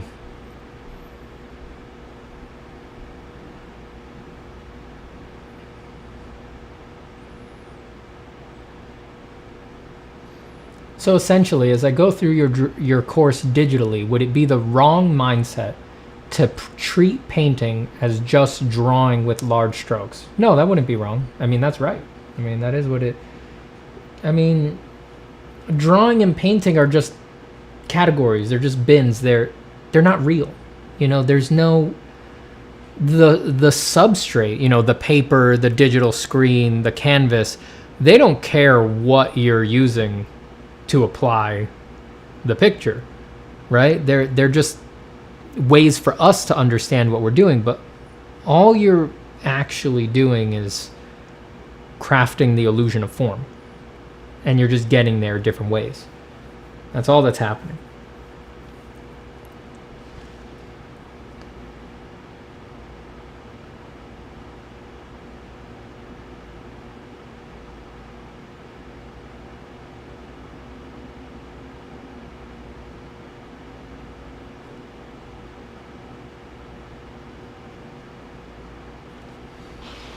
A big enough pencil becomes a paintbrush.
Can you show us the material you're using and the hardness of your pencils? Just an HB for now. It's a Rot Ring 500, but that doesn't matter. I mean, the only part that matters is the lead that you're putting onto the paper. This is regular HB lead. If you want to get really specific about it, it's Pentel's mechanical pencil lead. And for really dark pockets, I'm using this Pitt Graphite Matte by Faber Castell, the 14B. I don't need to use it. It's just quicker than carving in with the HB. You really can do it all with the HB if you're patient, but that's the rub, isn't it? That is really the rub, isn't it? Because you're not patient, are you? No, it's all supposed to come very quick. It's all supposed to come very fast. Well, I started drawing last week. I should be very good at it by now, right? Oh, I've been drawing for 5 minutes. The sketch doesn't look good. I better bail on it. You have one of these? You better get yourself one of these. You need one of these right here. Because I promise you, if you don't have one of these, and I do not mean a tab in Google, I don't mean a stupid Google stopwatch tab, I mean a real physical clock that sits on your desk that has a big dumb start-stop button that you can hit every time that you get up and go take a piss or you switch your music in Spotify. If you don't have one of these, you have no idea how little effort you are putting into drawing. You have hypnotized yourself completely. And if you refuse to get one of these, then be patient. Be patient right now. Don't you ever rush again if you refuse to get real data.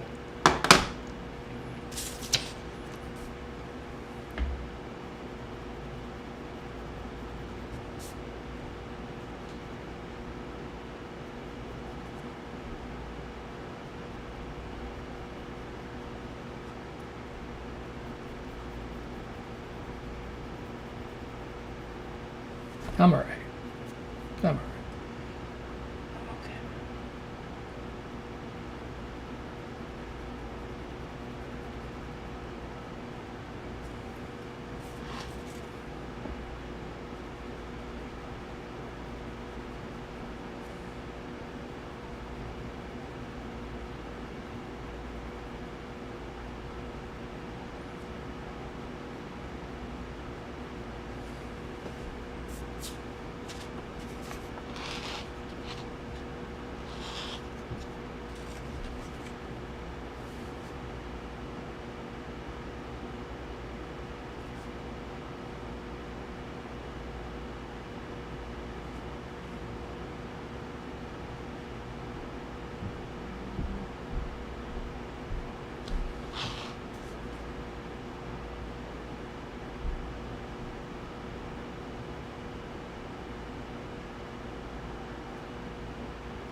Do you like smoother paper or paper with texture? I like smoother paper.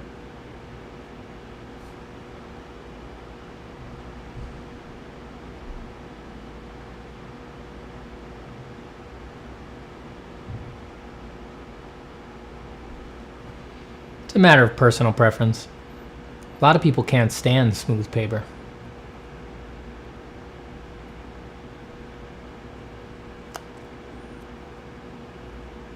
Steven, wouldn't it be quicker, easier to render this with graphite pencils like 4B instead of mechanical pencils? Not for me. I just can't get the same amount of precision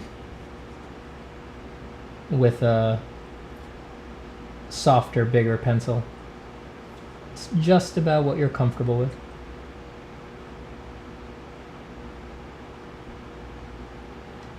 And I'm also not interested in going, I'm not interested in going fast. You know, that's a consideration for other people, you know, more power to you. But if I'm not on the job, I'm very cautious to worry about going quickly. It's like, I don't want to get used to going fast. I want to get used to doing the absolute best that I can. That's what I want to get used to. So I really try not to think about speed at all. My main concerns are what is helping me sink in deeper with my art. What is making me love it more? What is making me experience more peace with it? What is making me feel more connected with it? And for those concerns, it's often better to go slower rather than quicker.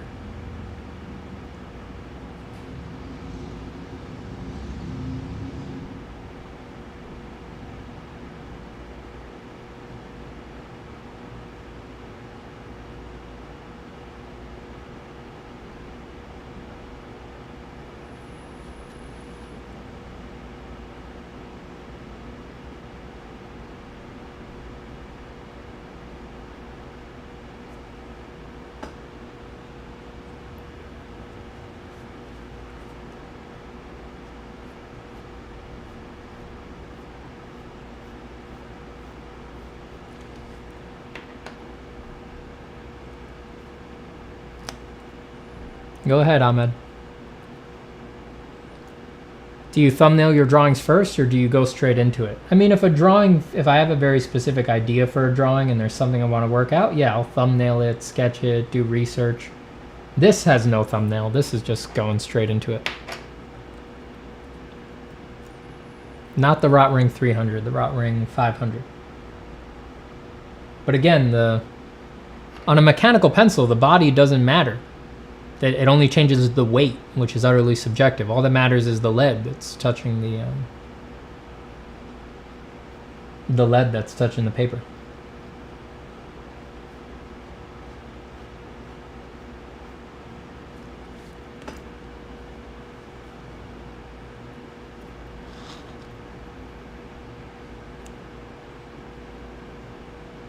Was there ever a miserable period of drawing for you? Perhaps when you were bad and you knew you were bad? Yeah. But I have to be clear here. Those miserable periods, I was miserable when I wasn't drawing, when I was thinking about drawing or my career, things like that. But for the most part, for the vast majority of my time spent drawing, when I was actually at the drawing table, I was always having fun. It's not like there weren't frustrations or anything like that, and everybody has bad days, but on balance, you know, I was there because it was enjoyable, you know, and I was spending all of my time on it because it was enjoyable.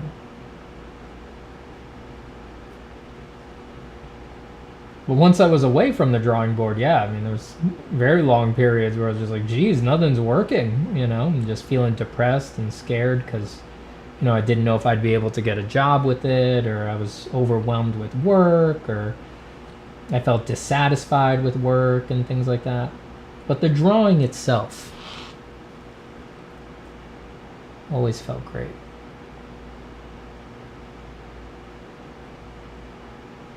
I think if it didn't, I would have quit. because those hard times that you're talking about were hard enough that if drawing didn't feel good, I would not have been able to stand it, you know, because those times were very tough indeed and very scary and demanded a lot from me.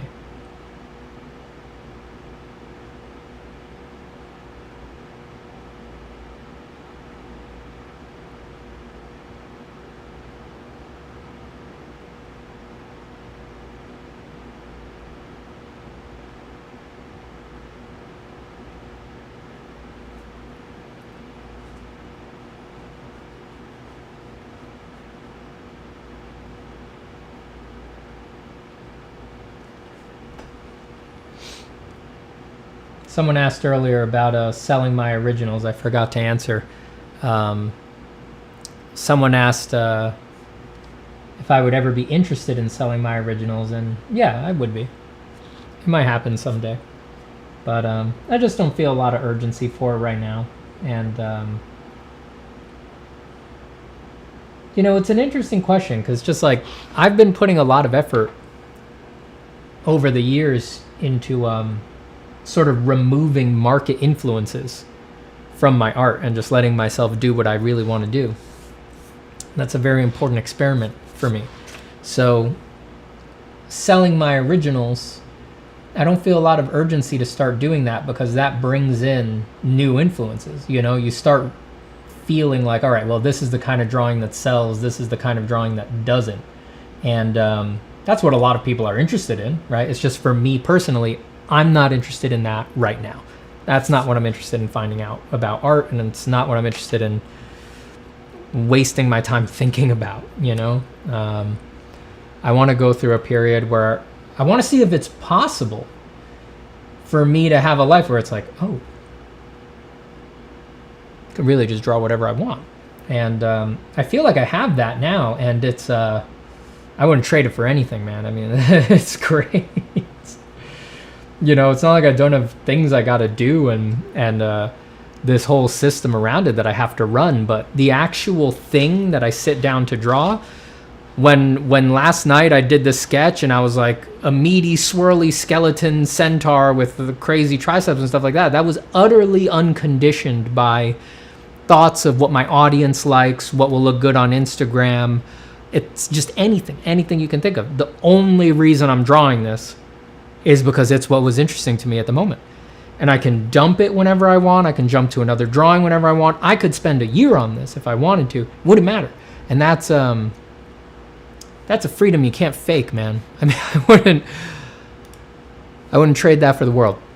So I may sell the drawings later, but yeah, I just don't. I'm doing other things for myself financially. I've been very careful to set myself up in different ways. And the longer I sit on them, if they're valuable at all, the longer I sit on them, they only get more valuable, right? So it's all good.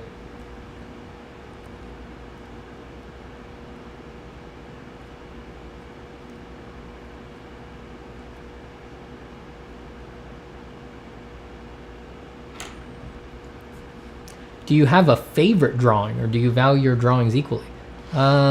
Yeah, that's an interesting question. I have favorites for different things, you know? I wouldn't say I have like an overall favorite.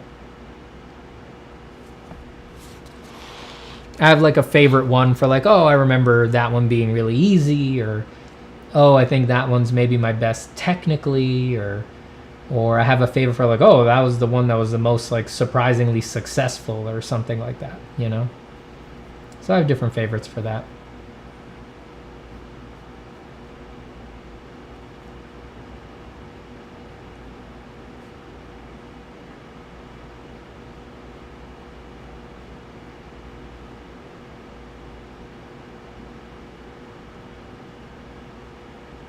I also have ones that are not great drawings, but they're a favorite for me because I felt like they began something. You know, like they were really like a turning point that started transforming things. In that sense, and that's pretty, you know, important.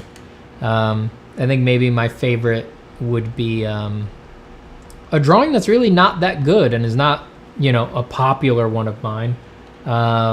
a drawing I did a long time ago, or a few years ago, maybe 4 years ago, something like that, called Offending Hand. That might be my favorite one. That one always, when I think of my drawings, I always think of that one, and I think a lot of stuff began there with that one. And someone earlier asked if I'd ever had like mystical or strange experiences while drawing. It depends what you mean by that, you know, and it also depends what you mean by while drawing. You know, I don't hallucinate while I draw or anything like that, but, you know, I definitely, if I'm completely alone, you know, not streaming or anything, and, you know, I'm just really connecting with drawing, like, yeah, I cry and, you know, get very emotional and just feel like a wedding day kind of happiness. A lot of the times, like a really white hot electric bliss can show up. Sometimes it can be really overwhelming. I just kind of have to like leap up from my drawing board like I've been shocked with a cattle prod or something like that, and just like walk around the house like, woo, Jesus, like, oh my God, like, it's really weird to feel like I could die tomorrow and I did it, you know, like everything's fine. Like I really just a deep acceptance for the nature of existence and for the utter mystery of being embodied in a perfectly resolved paradox. And but, you know, yeah, it depends what you mean by mystical or strange experiences. But that drawing Offending Hand, I had weird experiences like with that, not while drawing it, but like after it, like other experiences about it. And yeah, that one will always stick with me for that.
No problem, Godot. Always happy to be a weirdo.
Yo, Steven, you gave me a tip a while ago saying I should think of the art I want to make as my own. It was really refreshing, to be honest. Anyway, do you have a tip for capturing likeness?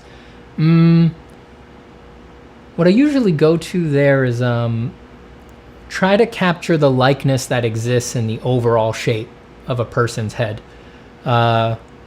Think of it this way. If you're meeting your friend out somewhere and you see them from behind, and let's say they have like a, well, I guess for this case, you know, it goes with hair, but let's say they have pretty short hair. You will recognize your friend from behind, even all the way down the block, right? Even if it's just the back of their head popping up over some wall or something like that, you know the particular silhouette of their head and bone structure so intimately that you don't need to see their face. You know it's them.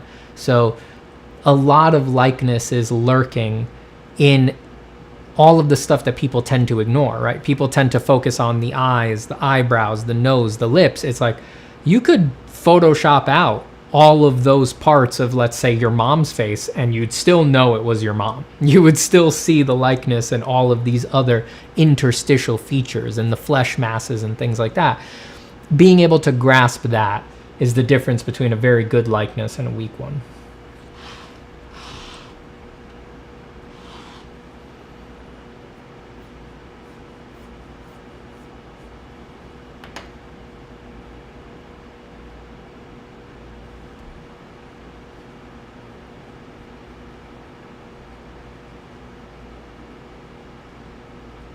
I need a snack. I'll be right back. I'm gonna have a peanut butter cup.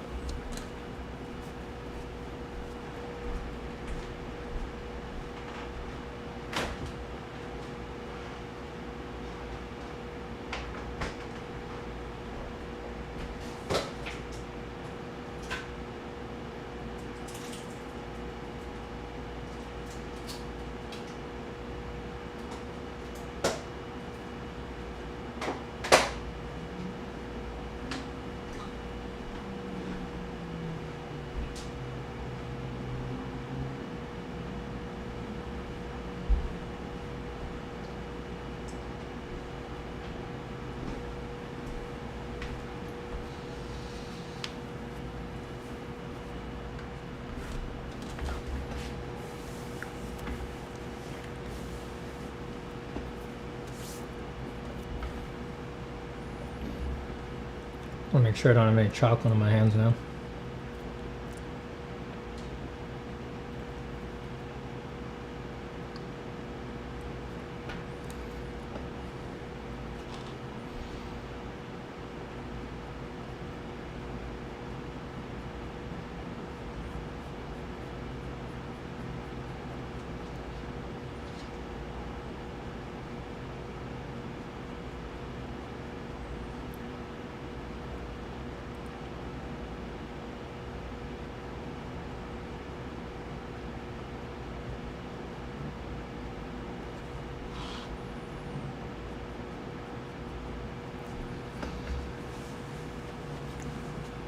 Ahmed says, sir, is your course for a total beginner? Will it teach me the fundamentals? I mean, it starts with rendering spheres and cubes, so it's pretty fundamental, but it's not easy.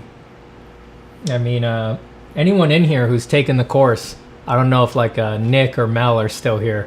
You might want to chime in, like, is rendering a sphere well easy? I wouldn't say so. It's extremely challenging.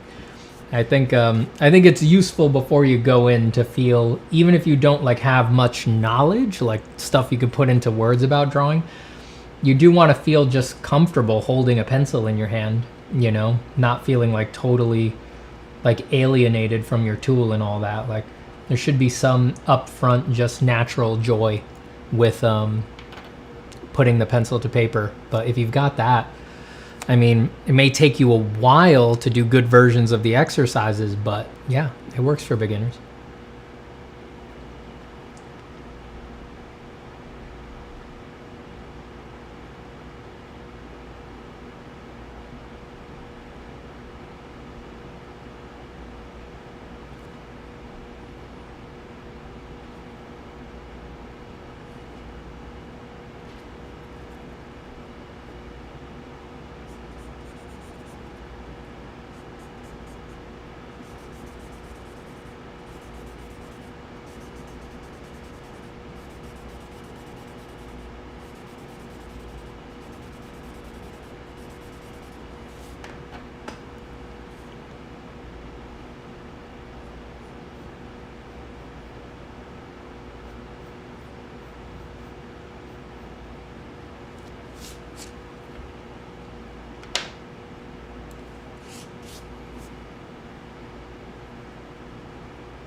I'm gonna carve into this gray soup with my little eraser here a bit.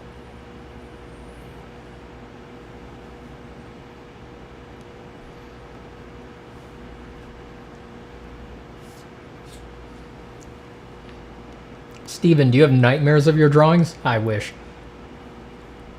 I wish. I have never had a dream with like a monster in it. I think my brain's like, that's uninteresting. We do that all day. Why would I manifest that in a dream? I wish. I would love to see one of these things in a capacity where it feels real. But all attempts have failed so far.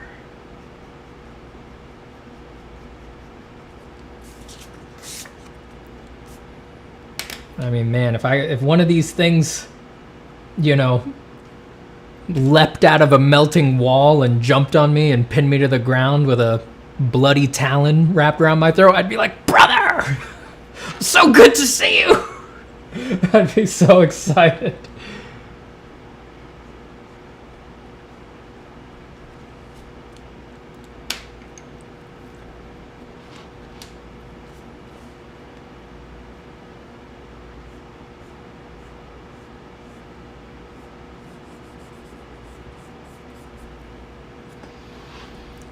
Ahmed says he's sold. He's in. He's ready to take the course. Should I take another course besides it or just focus on it? Well, I say you'll see in the introduction to the course and in the assignment book that I say you shouldn't spend more than half your time doing the exercises in the course. To get the most out of it, you need to do the exercises and draw for yourself. You know, there's only so much you're going to learn from just rendering a sphere, rendering a cube every day. You need to do your creative work so that it's always reminding you what you're bad at and what kinds of things you actually need, right? Like this arm, for example, is begging me to understand complex forms undulating over a primary shape, right? If I don't understand that, which requires exposure to the problem, there's a bunch of stuff in the sphere and the cube and the cylinder and all the exercises that's going to go whoop right out of my head.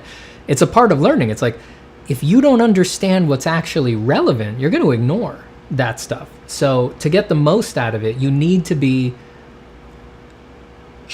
making time in your day to spend a certain amount of your practice time, your drawing time, just drawing the stuff you think is fun, right? That's not like a way to keep you sane or something like that. Like, I don't care about keeping you sane.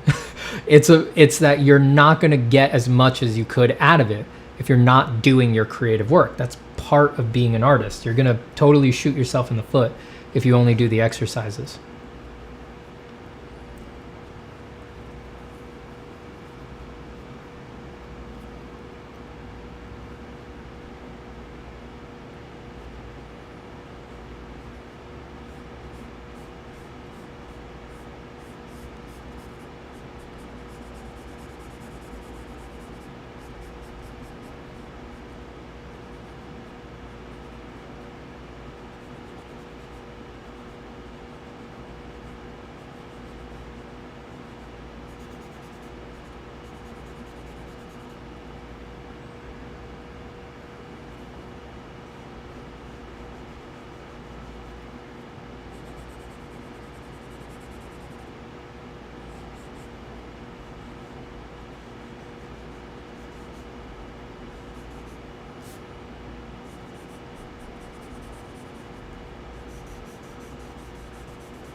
And Chuck, if you want to know more about the course, check out the link in the description of this stream.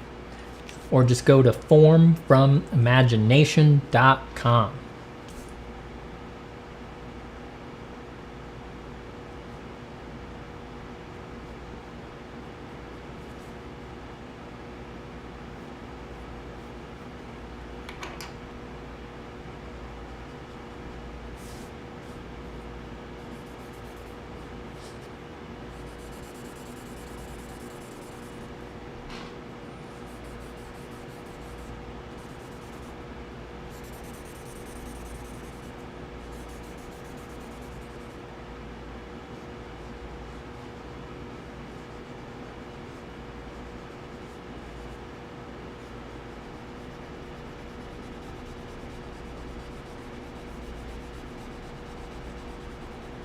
There's an art store that like, well, what there is there's an empty storefront window around the corner from me.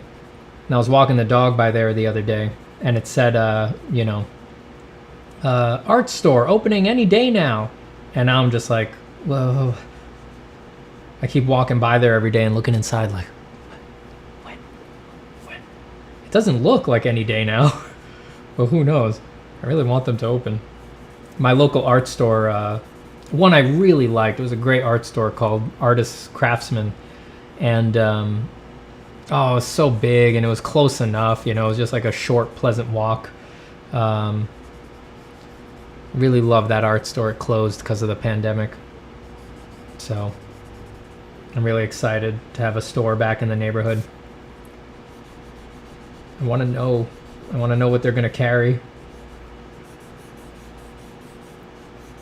I saw them working in there the other day. I almost burst in with my dog like, you guys are going to carry Strathmore, right? I want to be like, you guys got to get these matte graphite pencils, all right? You just got to have them. It's like I want to get in their inventory book and be like, don't carry that, carry this.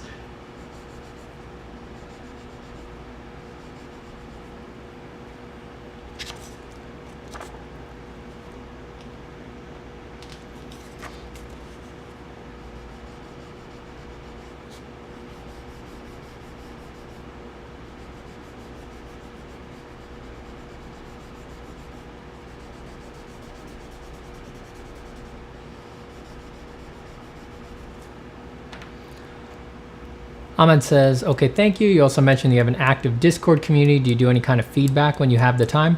I do have an active Discord community. If you get on the Patreon, you get in the Discord. That's an active place. People are always chatting, talking, helping each other. That's a good old place. Main feedback focus though is the course. I do talk in the Discord. You know, I haven't been around in a while because I was making the course, but I'll be back there very soon.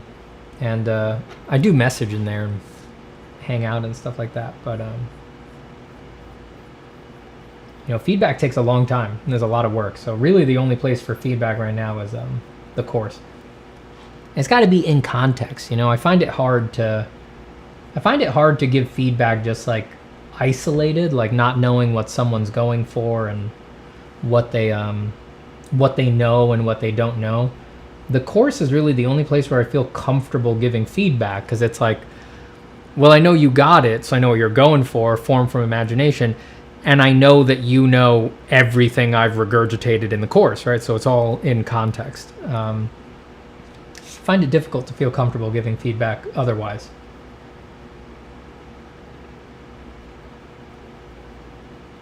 A course like this with like a huge amount of pre-recorded explanation and all of that is really, for me, that's the best place to give feedback. On skills, at least. In my workshops, I give a lot of feedback, but it's more about like how to art direct yourself, the discipline, how you're structuring your pursuits and your goals and things like that. But those are different things. With the raw skill stuff, big download course is definitely the way to go. Then we're just all on the same page.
So course first, mentorship next. By mentorship, you mean the workshop. I don't do one-on-one anymore. That the time for that has come and gone. Unfortunately, there's just too many students now. But the workshop, if that's what you mean, yeah, that would probably be the next logical step. But I don't know when I'm gonna do the next one. That's the thing. I have plans. You know, I'm probably gonna. Oh, I like the way my little hand card for my paper for preventing smudges kind of frames me in the corner. That's fun. I'm gonna restructure the workshop too, because I've done 3 so far, each time with 20 students, and having done it 3 times, now I feel like I've learned like what it is, you know, like I get it much better. So I have plans for it. I think I'm probably gonna change the length. I'm going to create some more focused pre-packaged materials for it. It's going to change too. I feel like I understand much better what it actually is and what people wind up wanting in that context. So that's going to be a bit. But I do expect I will do another one. I don't know when right now. It's probably a ways off.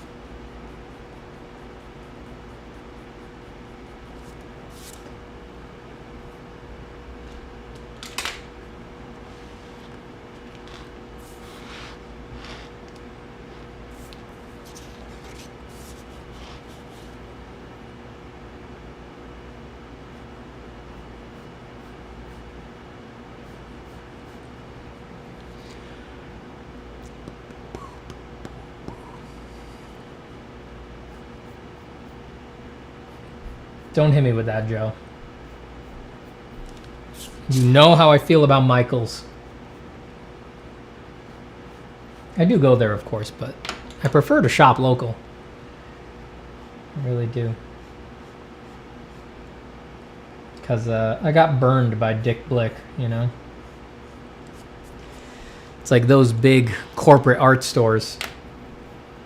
They all wind up doing the same thing. They wind up just replacing all of the real professional products with their own crappy store brand. I hate Blick for doing that. And then you have to go online to get the good stuff. But then, of course, they ding all your paper when they ship it.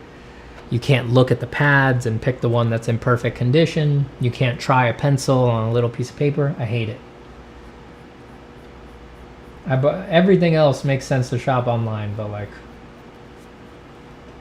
art supplies sucks. It's about the feel, you know?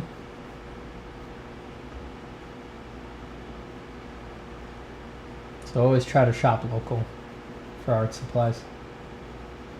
I want a real place that I can go to and mess with the stuff.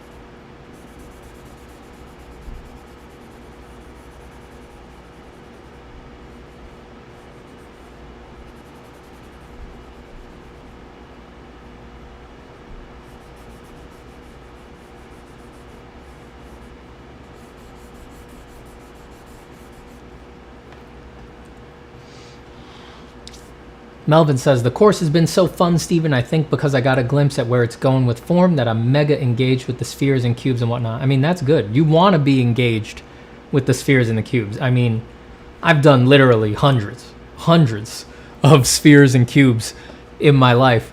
And they're surprisingly deep. And I still enjoy them when I do them because, you know, the light goal of the course, as I say in there, achieving the experience of being on the form, of feeling like you are the form.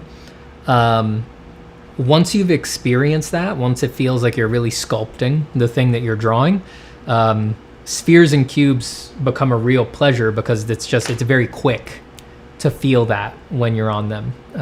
The basic exercises become very enjoyable once you can just kind of connect with the imagined surface. And yeah, it never got old. It never got old for me. You know, I've had to render hundreds and hundreds of them for school assignments and as demonstrations for people and for this course, of course. And it's like, it never gets old, like that feeling of rendering a sphere and being like, all right, it'll be darker here because there's no bounce light coming in there and this part's curving away. It's like, it should have got boring. I don't know why it never got boring. And every time I do it, I still feel like, it still always feels like, yeah, I think I get it a little better now. Still, after all of that. Hey, Great White Sufi. Bye, Nick. Oh, I just said bye to Nick because, I know, he is leaving. Oh, I see Joe's leaving. Goodbye, Joe.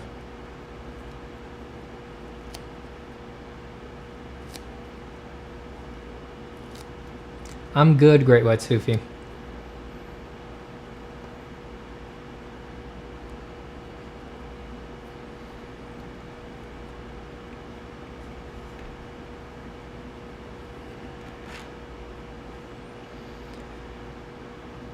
And yeah, I mean, spheres and cubes are really, they're good to get because it's like, even on stuff like this, it's still just spheres and cubes, right? The whole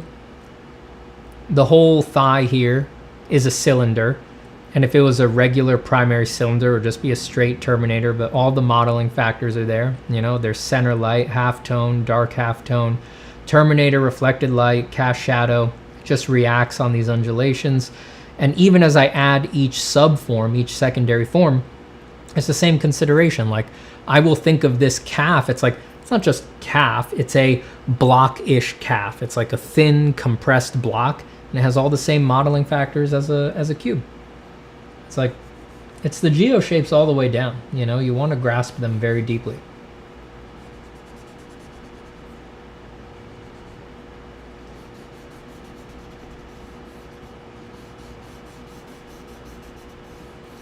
This drawing's coming along. Slow and steady progress on it.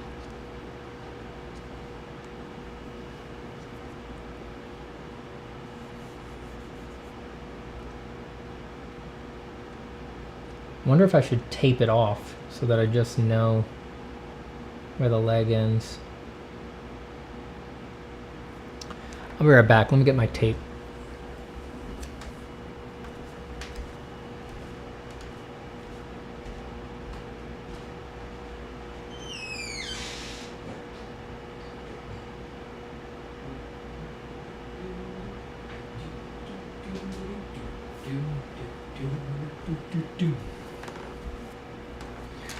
Oh, give me land, lots of land under starry skies above, but don't fence me in.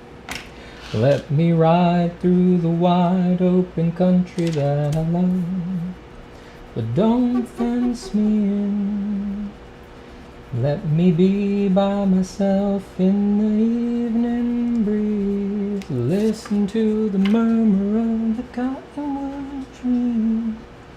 Put me out forever, but I ask you please, don't fence me. On my cayuse, let me wander over yonder till I see the mountainside. I know you love when I sing.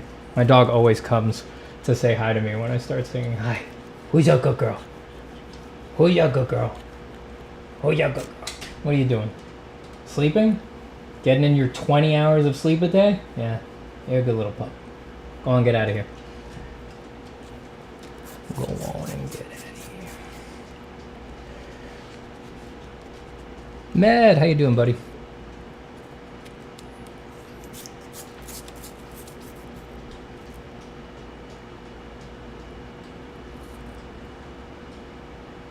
Well, if it isn't the infamous Ahmed Al-Duri.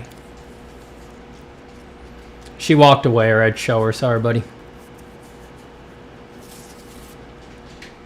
Yo, Med getting thrown into black vans by all of the three-letter associations of the United States of America. You gotta be careful, Med. Don't be getting made to disappear.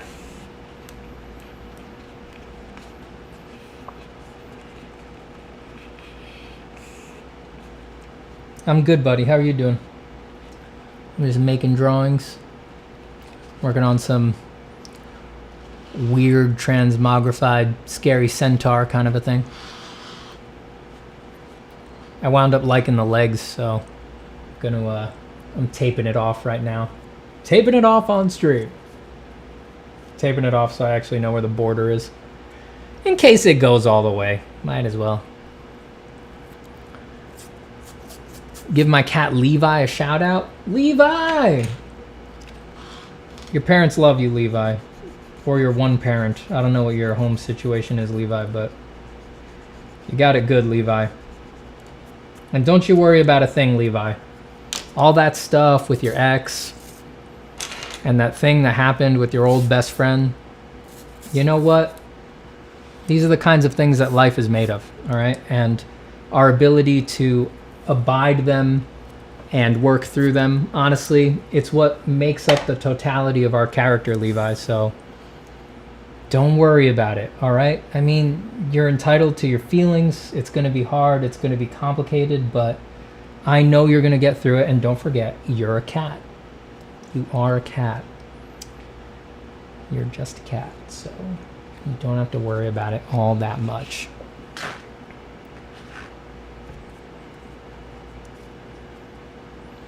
Did you tape your shirt to weaken the tape and prevent pull-off damage? Yeah, I did. I don't even think about that anymore.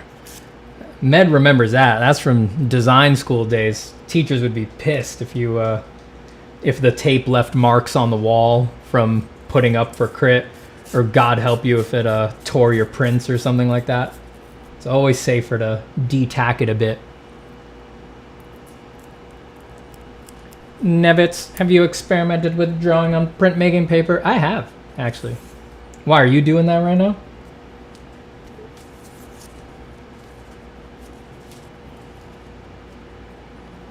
I've used that, I think Stonehenge paper is technically printmaking paper, even though lots of people use it for drawing now. And they used to sell a nice printmaking paper by, I think it was Huion or something like that, back at the Art Center student store. I used to draw on that stuff a lot back in the day.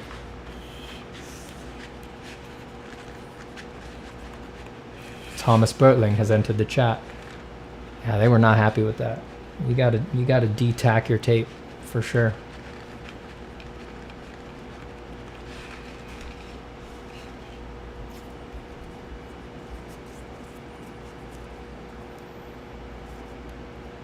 Considering trying it out, this one artist is pulling off really lovely drawings on that stuff. It's very good.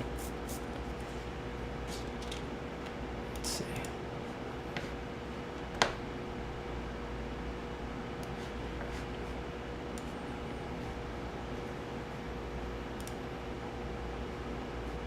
Oh yeah, nice.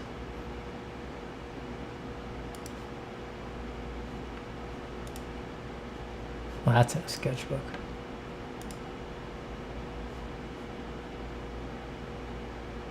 Oh yeah, I see some ones with like a really interesting texture on it. Like a, what do they call that?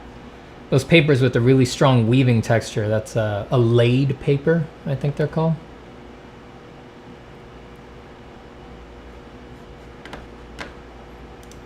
It'd be good for you. You know me, I bounce off the texture, brother.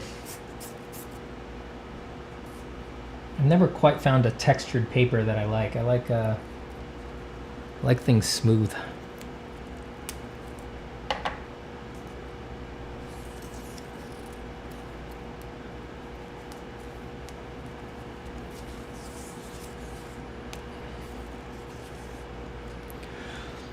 Do do do.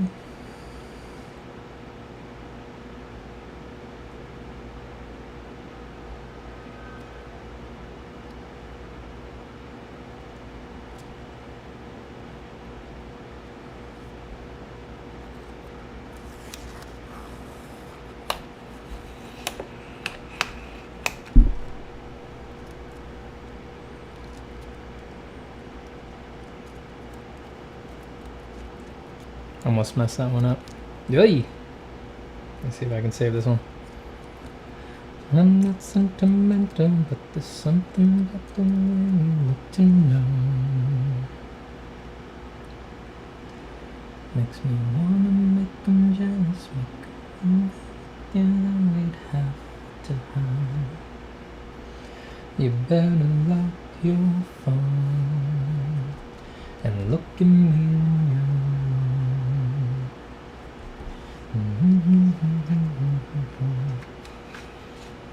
got some lint stuck under there.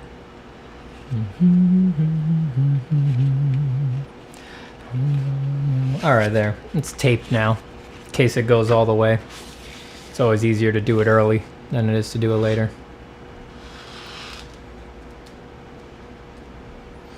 Yeah, I like that high-res 4000 DPI paper. The smoother, the better. I remember when I used to do tried to do all my drawings on the smoothest paper in existence, Yupo paper, that plastic stuff. That was an interesting time. The only problem with the Yupo paper is that it's toothed like a shark's skin. It only goes in one direction, so you can push the pencil with the grain of the paper, but you can't go against it, and that was like super annoying. I could never get over that, but it was digital smooth. It doesn't feel like any other paper. Very strange stuff.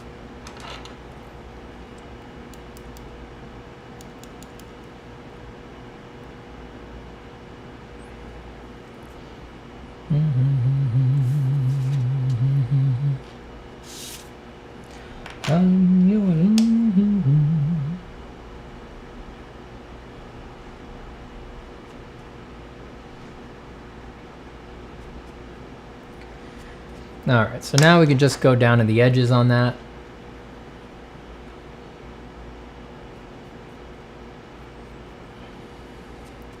What's the biggest picture you have done? Oh, I mean, I did like 6x5 canvases when I was back in high school and stuff like that. Stuff that you would recognize, like the style that you guys know me for these days. 18x24 is the biggest I've gone with, like a finished pencil drawing. I plan on going bigger, but I need more studio space.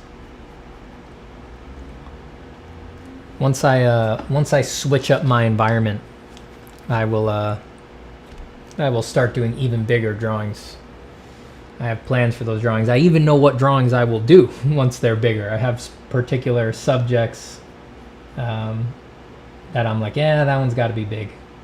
I haven't composed them yet, but I know that's like, that one's got to be a big one.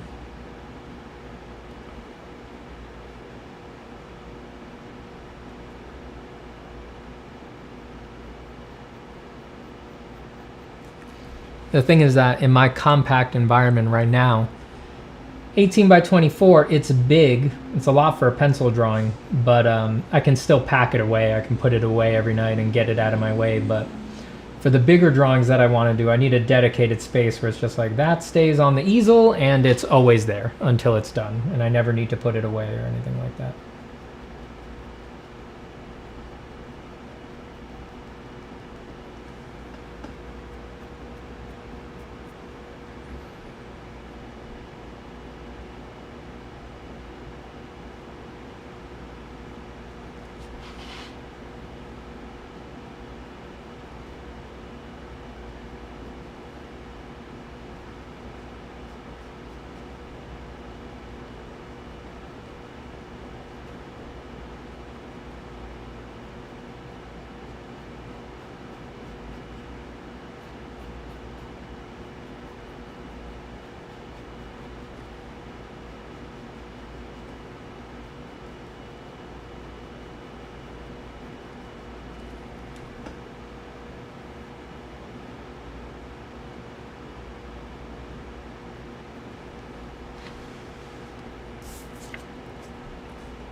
Always looking for variety to those lines there.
M-Lord says I bought Steven's course but haven't done any assignments yet. Am I doing it right? Dude, didn't you watch the commercial? Call your doctor if you experience side effects like buying the course but thinking you don't actually have to do any of the assignments.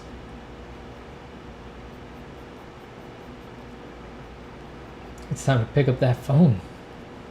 It's time for a medical consultation.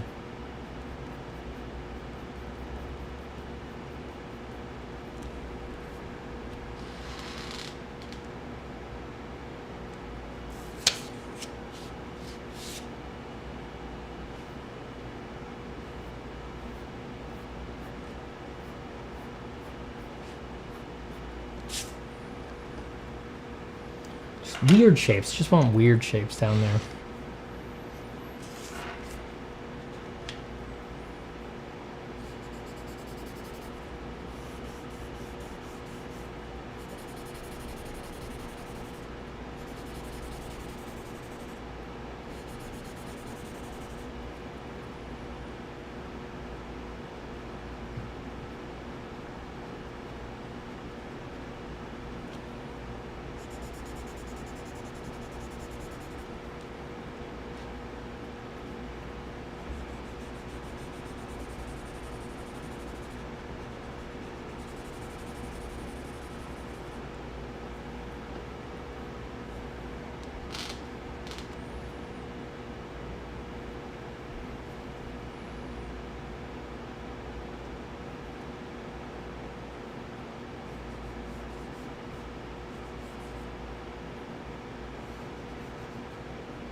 Just drawing with the stump right now. It's one of my favorite drawing tools. It's how you're supposed to use it. Just use it to ghost in overall indications of the shadows of the primary shapes. So if something points strongly downwards, or if something turns completely away from the light, I just like to test it. Just give it a light indication with the stump and get it in there softly. It's very low contrast, non-committal, and all of these form changes that I'm indicating anyway are soft rolls. You know, none of them are hard plane breaks, so it's setting me up for nice soft transitions there.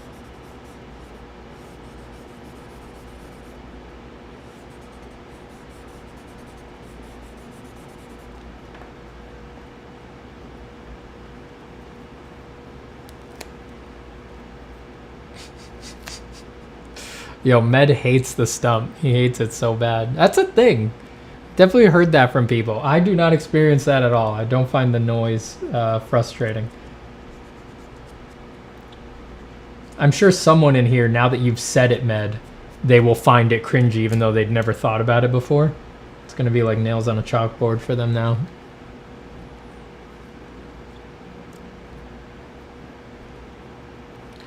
Oh, Med, that's very kind of you. I like how you know my favorite paper so well.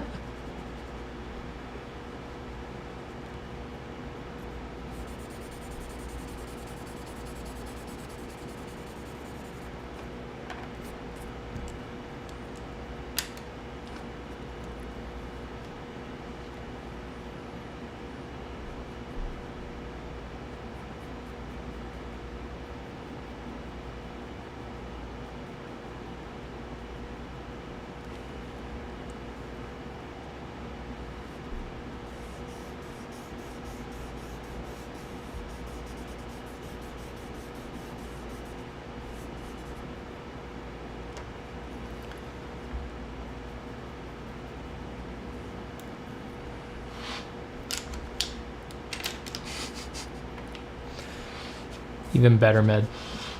Thank you. Let's get this. I gotta finish putting in this shadow shape here.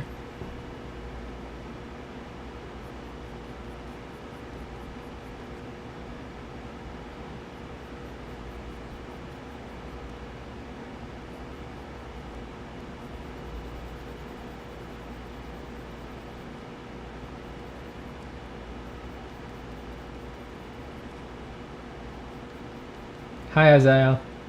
Isaiah? That's very kind of you to say hello. Hello right back at you. Hello from the wide world of drawing.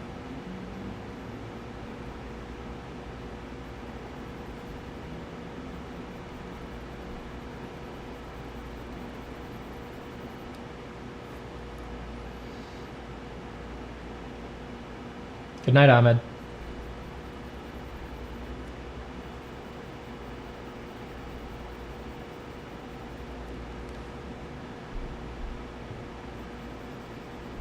Who's screaming?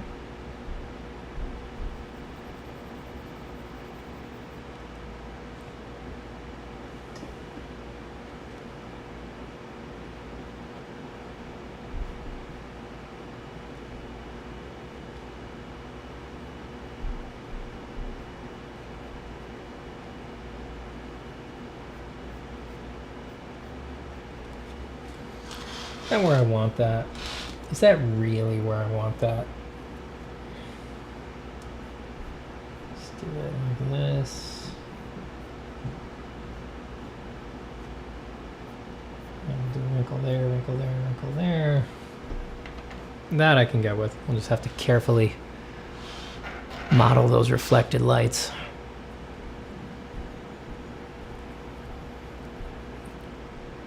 Do you draw wizards? Never. I purposefully avoid them. Wizards are not for drawing.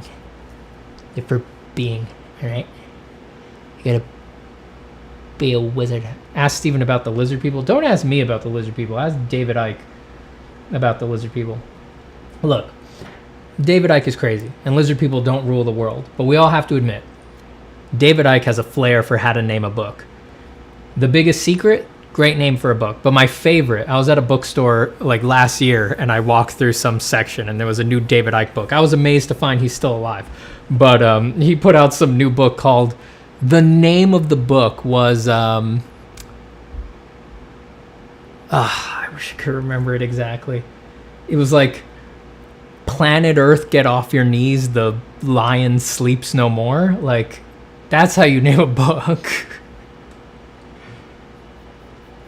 It might have been like, People of Earth, Get Off Your Knees, the Lion Sleeps No More.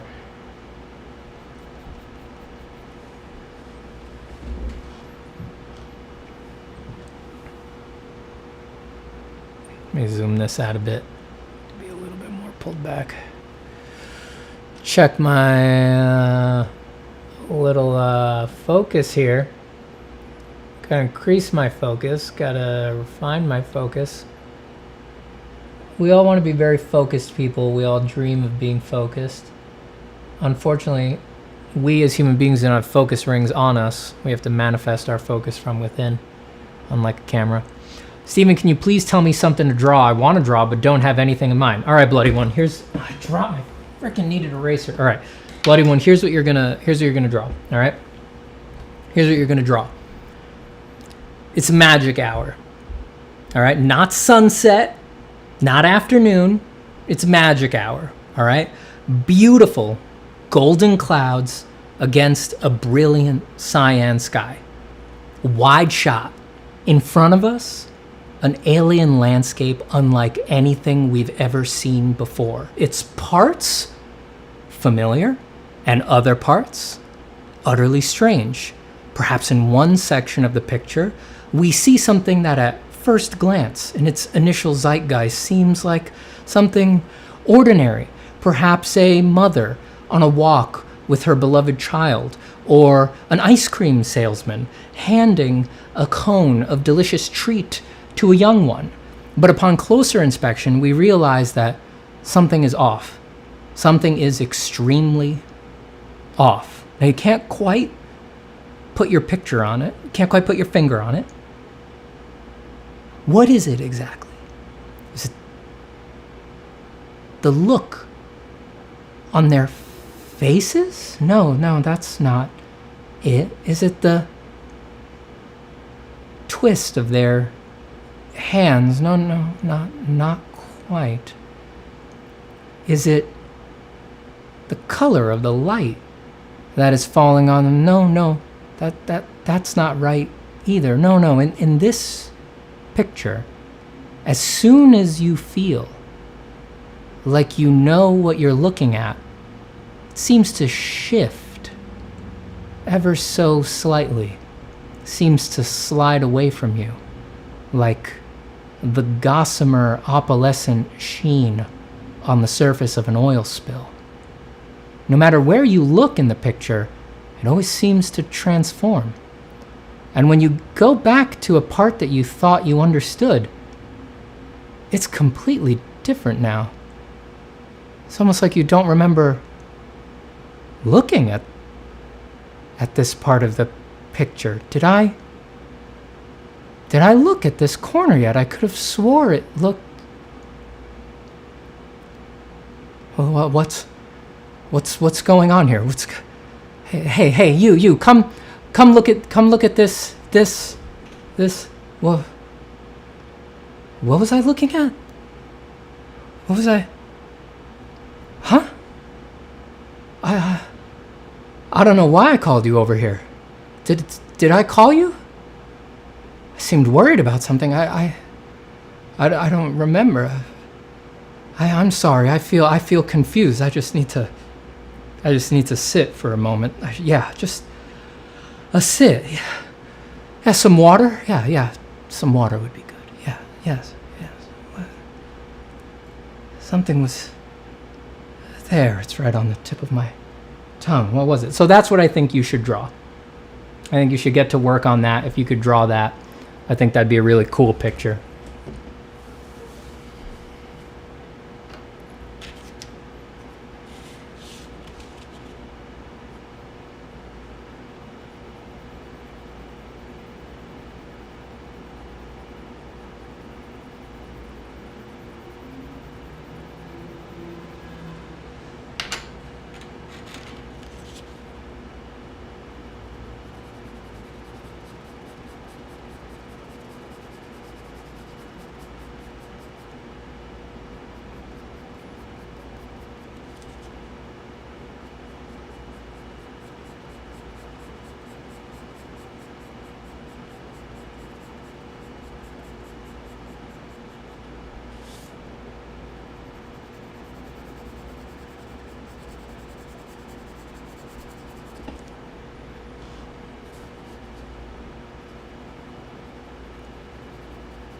Yeah, if you're not into it, just take Med's advice. Just draw a chair.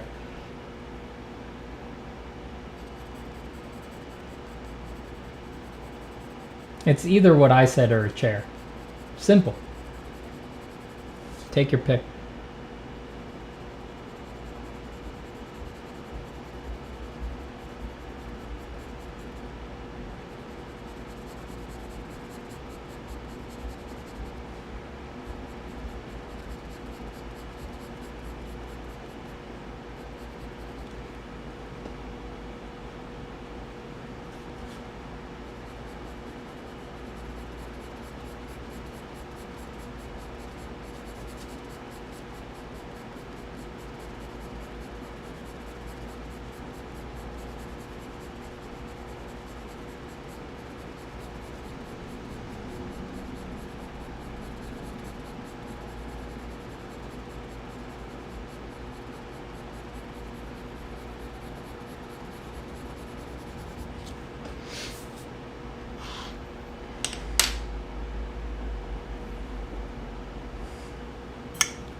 A chair it is.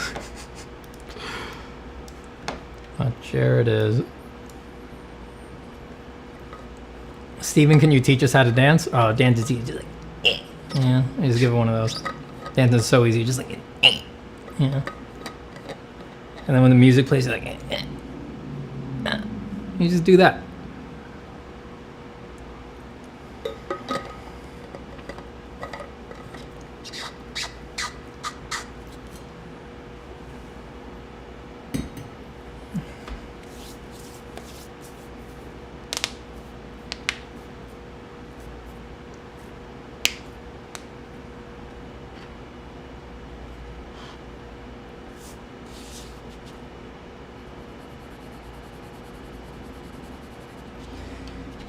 this big old cast shadow's a bummer, but you gotta do them.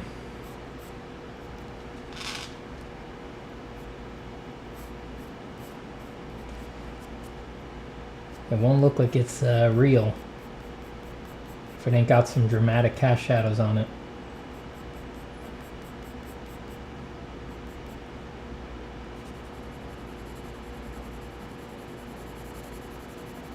I'm gonna run around and indicate a few more of these too.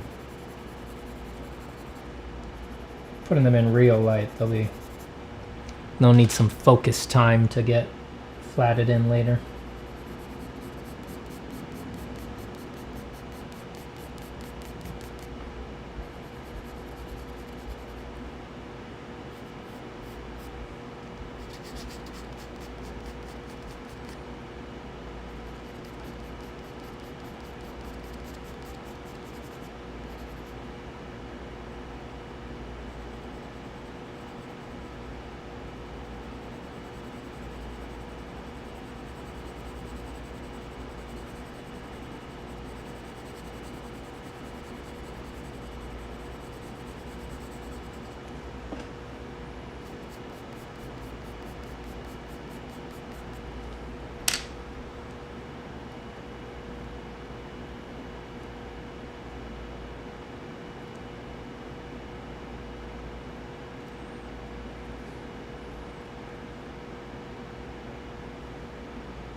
Have you ever had back or neck problems by drawing a lot?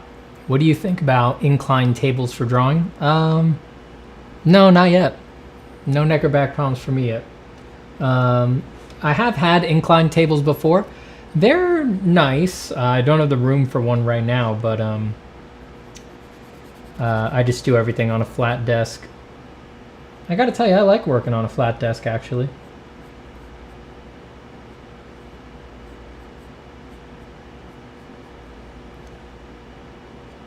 It's really not a big deal, the distortion for me, since I'm usually recording what I'm drawing, so I can always like look at the recording thumbnail to sort of get a sense for what it looks like completely flat.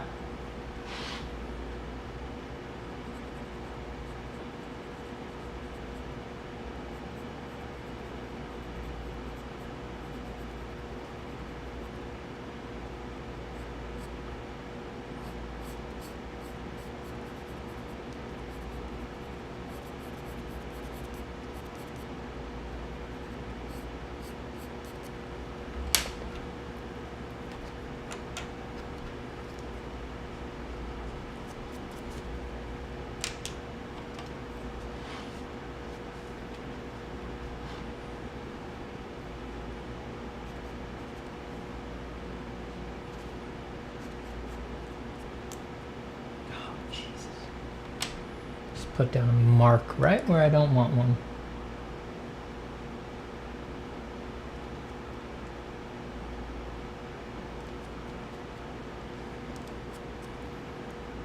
Oh, Med, what's that video? I don't know what that video is, but I don't like it existing.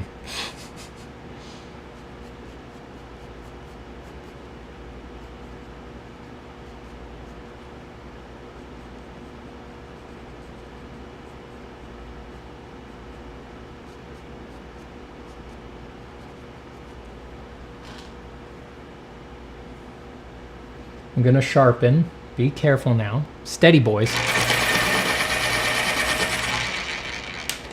Where's my other 14D over here? No. Oh.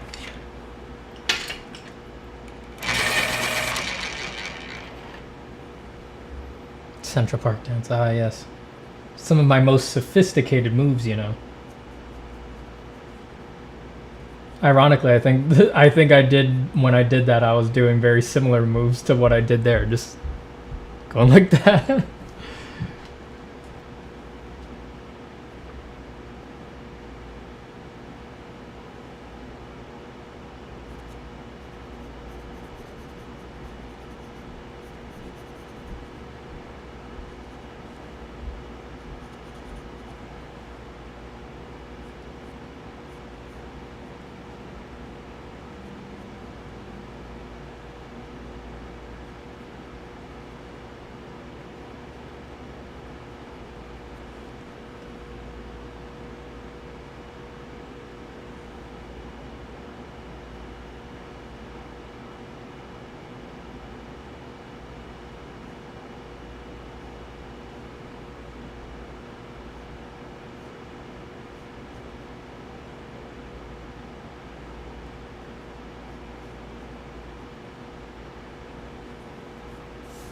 Do you guys like drawing? I like drawing. Drawing's the best.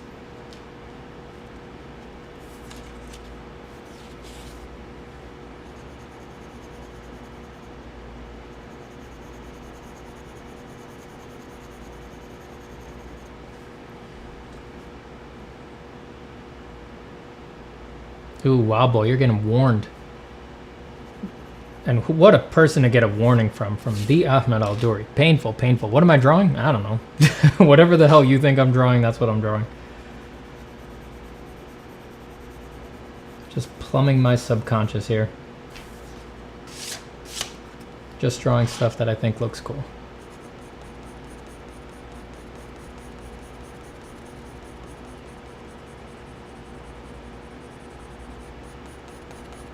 If you ask me at the end of the drawing, I'll probably be able to say what it is, but usually while I do it, my deep self has decided that it is above my conscious self's pay grade to know what the drawing is.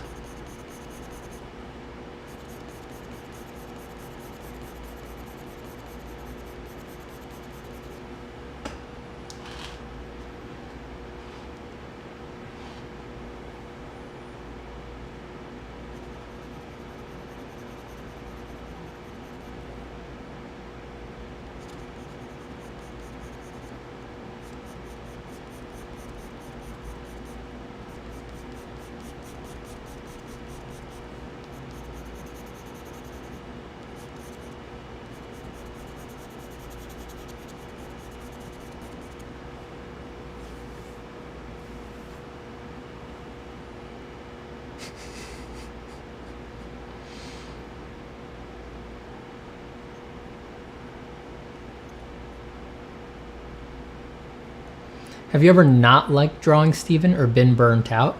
I've been physically exhausted, you know, from drawing, you know, or when you're doing it as a job, that can get really taxing. I've definitely been on gigs that are super demanding and things like that, but I consider burnout, like true burnout, like you want to quit. You're like, I'm gonna quit drawing, and I've never had that on any deep level. No. I've been physically exhausted, but the character of that is always that I'm like, well, I can't wait to feel better and get back to drawing, you know? That's what that feels like. So it depends on your definition of burnout, I would say.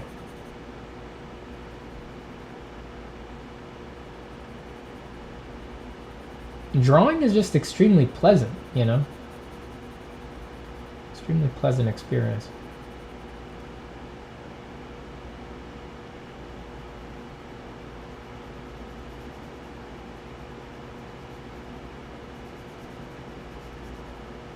Very centering experience. I find I gain energy from drawing, you know? After a good drawing session where I've left a little bit in the tank, as I often advise here, I don't feel drained or really like I worked super hard. I feel like, woo, I feel like good. You know, I get a burst of energy.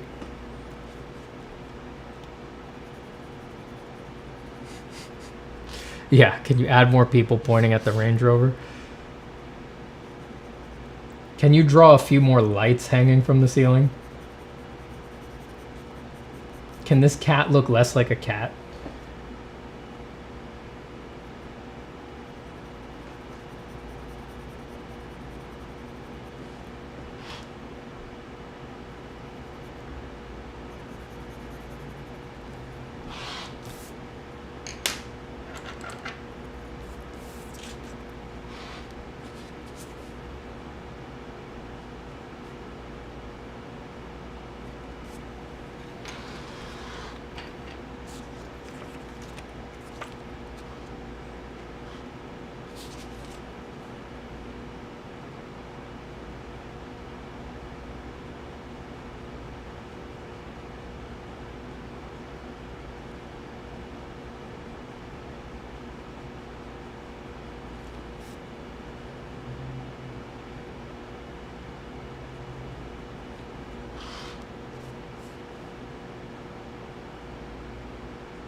Anybody watch Alone?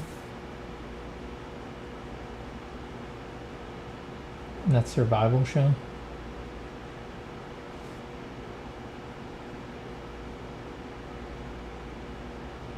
I was watching that last night with the wife. It's like my favorite thing to watch before bed.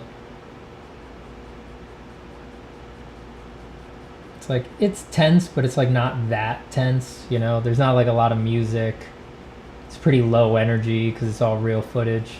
Great before bed content.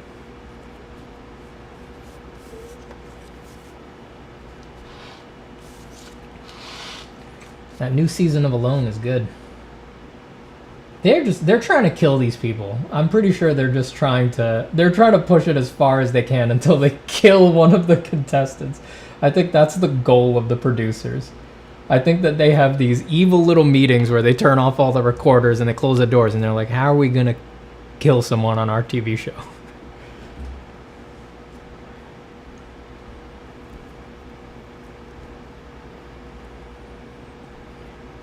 Life circumstances matter, Nick. They really do matter.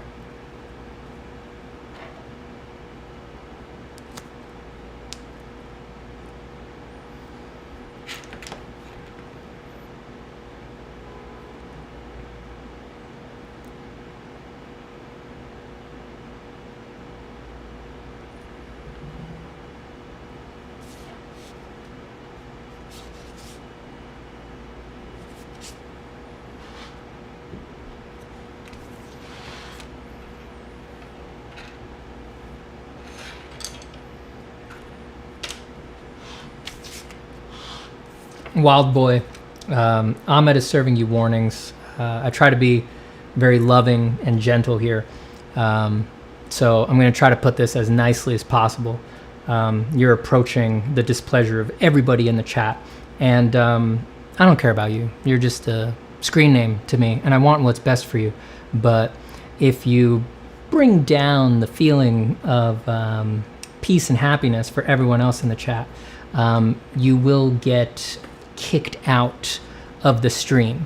And the worst part about that is that you won't even be around to see how happy it makes everybody. That's really the real shame, is that everyone will celebrate your expulsion and you won't get to see the smile on their face. So nobody wants that for you. We don't want that for you. So just chill. Maybe don't post so much. You know, maybe keep your hands on your pencil. Maybe focus on what you're drawing. Just listen in. Throw in the occasional comment, maybe once every 40 minutes or something like that. And you'll be good to go.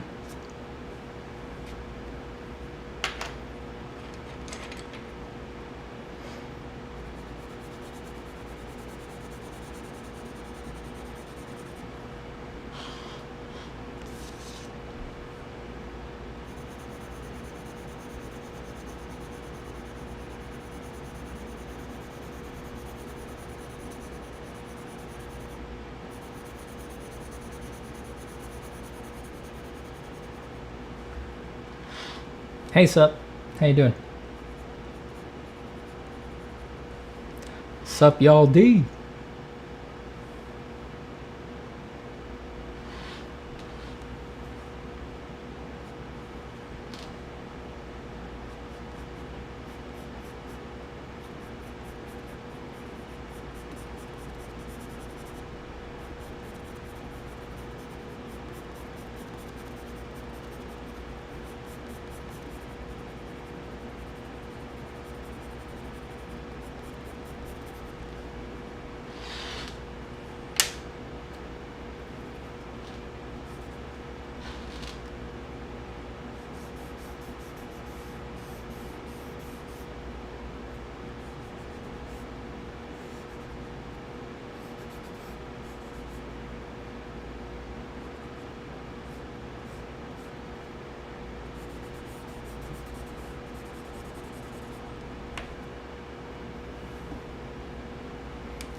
Steven, you've made some crazy progress on this. Well, you know, a little.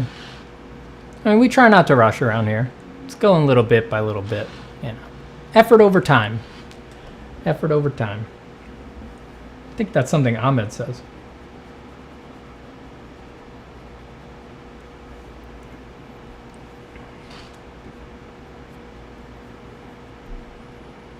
Oh, by the way, have you considered redubbing your course in Spanish? Your reach would expand. Maybe. We're doing Spanish subtitles, though. Those are coming. So let's do that first.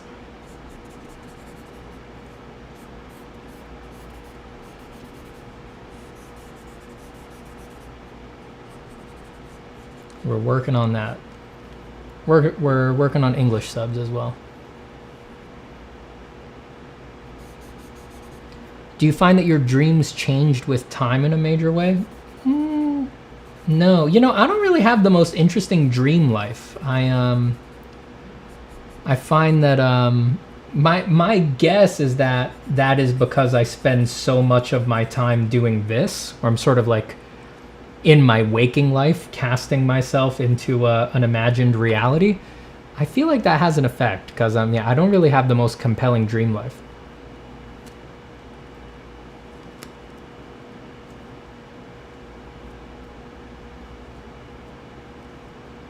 Is this piece for a client or just your own entertainment, Steven? Just my own entertainment. I can't really ever do client work on here. It's very rare that you ever get a job with like a company where they would be okay with you broadcasting it as you work on it. You could really only do that if you're doing like private commissions for just individuals, but I don't really do those.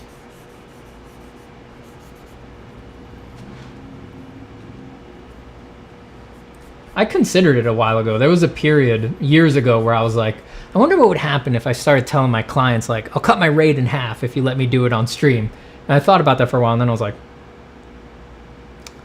I'm not fucking cutting my rate in half.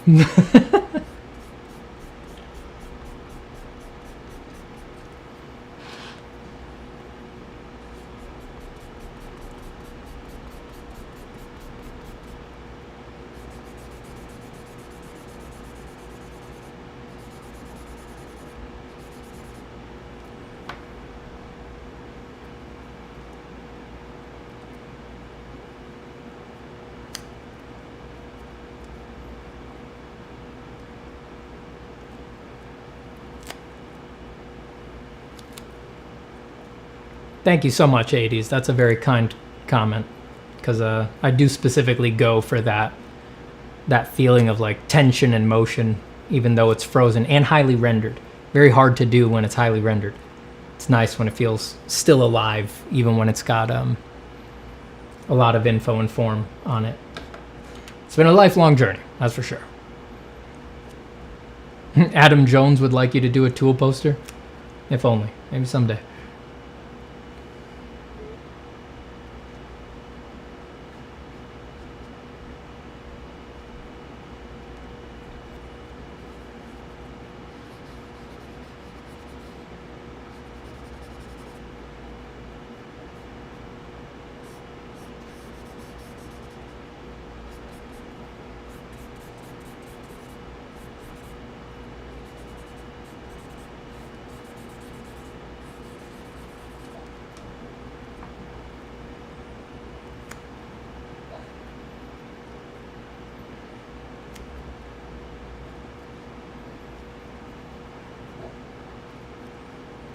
What's the balance like for you between doing purely imaginative stuff and drawing from life reference? These days I do more drawing from imagination than working from reference. Just because, you know, time is limited and I want to do the stuff I'm actually interested in, you know, the stuff that I'm like, oh yeah, this is the art that I want to be making. But and I think that was usually the case. There were some specific study periods in my past where I was like, oh man, I really got to spend a lot of time like at life drawing and things like that. And I did do that. But these days, it's more drawing from imagination than drawing from reference. I often start my day drawing from reference, not for like study reasons, but just to look at what I love, you know, to look at the reality of form and just like get that in my head early in the day and just marvel at what the reality of how complicated and interesting things can be. But I'll do that for a bit, then I'll kind of fall off of it, and then I'll go back to my usual schedule, which is that I'm creative first, and then I'll use the info that I'll get from my creativity, in the info being the stuff I'm bad at, to do studies later in the day or something like that, if I do studies.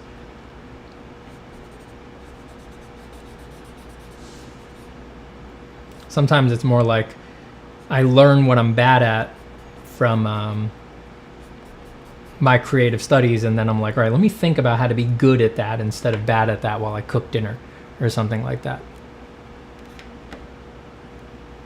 Bye, Med. Thanks for hanging out. Thanks for being here, brother.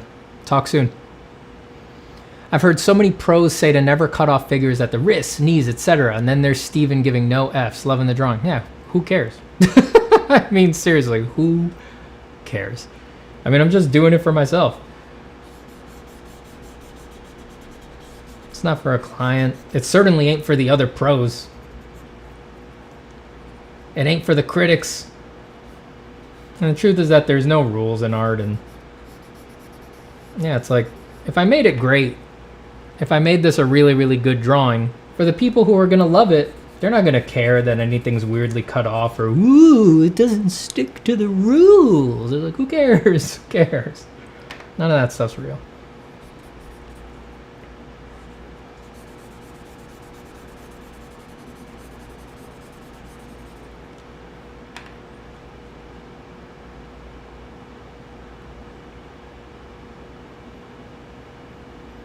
Yeah, what's DC gonna do? Fire Jim Lee? Oh shit! I just saw what time it is. Hold on, let me check in with my wife.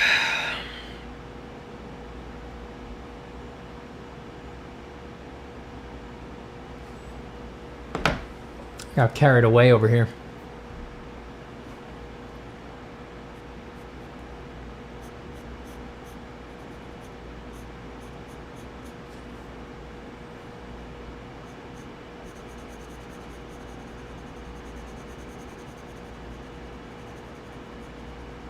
Also, my Huion, my replacement Huion must have got here. I should go downstairs and get that. Don't like leaving big stuff like that sitting out.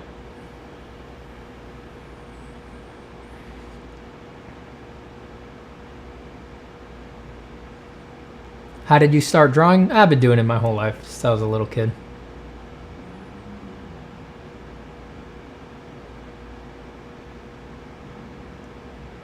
Just doing some quick speed reading here. Tried to draw the chair. Tried to draw a chair and I got the urge to draw anime girls. So yeah, it worked. No problem, bloody one. Anytime. You get it, man.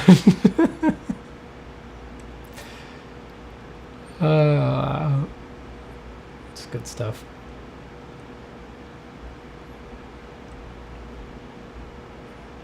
What references do you usually look at? I mean, I look at real things. Like, I like to Google, one of my favorite things is to just Google weird desert plants. You know, that's one of my favorite searches. But if I'm looking at figures, just like professional reference, just like nude models from such and such library.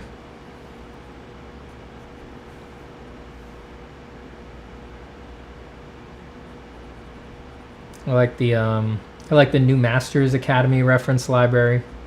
Their stuff is very nicely shot. I think it's very good for learning form in particular.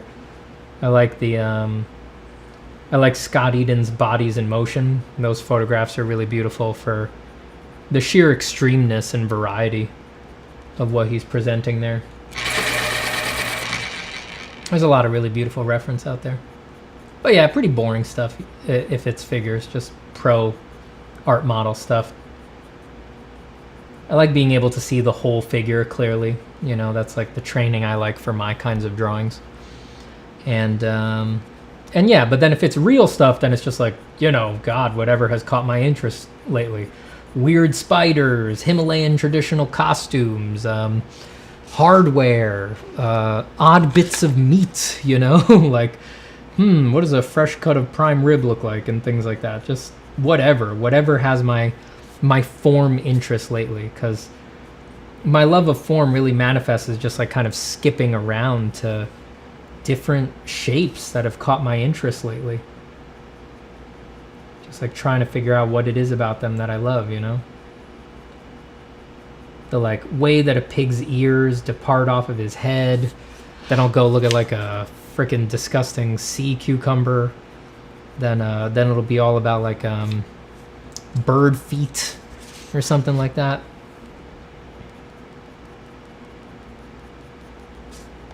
All sorts of stuff, you know. I just find the world fascinating. The way stuff looks is just unbelievable. It's just so fun to just be able to look at that stuff, you know. Plants are great, you know. I love going to like botanical gardens and just taking photos of the weird plants, especially like sometimes a botanical garden will have like a, you know, an ancient plant section, like really primordial plants, like weird meaty ferns and things like that. Like, oh, stuff like that is so freaking inspirational. Just like turn that into monsters and stuff like that. Love doing that.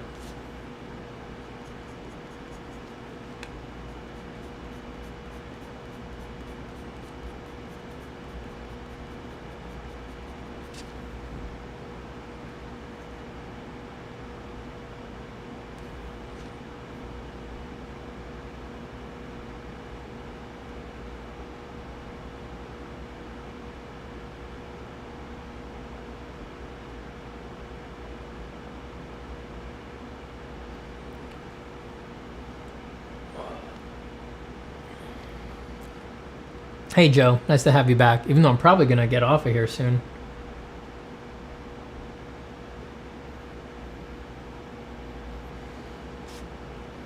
Been going for about 3.5 hours. I got gas in the tank still. Keep going. I'm just trying to find out when the wife's getting home so I can get dinner going. I'm starting to get a little hungry.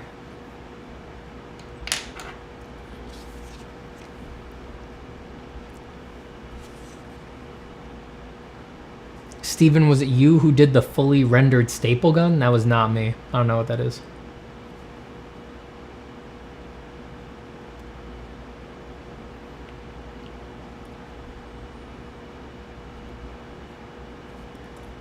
Oh boy. Yep, I was way off. Alright everybody. I'm gonna head off because I'm off on my timing here. I'm gonna go cook. We got some progress done on this guy. Let's zoom out there.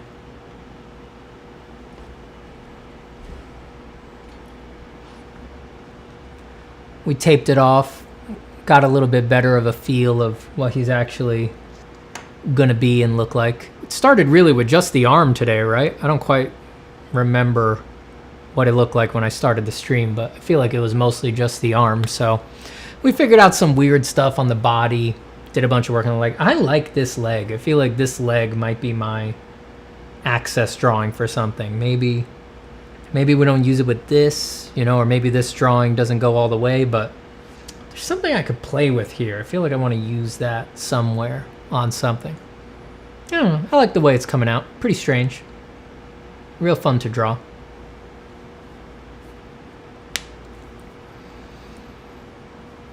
So I'm going to head out, people. Let me just see any last questions or anything. Goodbye, Boxer Wing. Goodbye, Arctic Monkey. Goodbye, Metal Soup. Goodbye, Marco. Goodbye, Eliseus. I have not seen the guy drawing with the hammer. Bye, Arctic Monkey. Bye, Zwerne42. Bye, 80s. Bye, Yankee. Do you cook? Yeah, well, you gotta cook. You gotta cook some food, you know. You gotta keep your wife full. She can't be hungry. She's so hungry.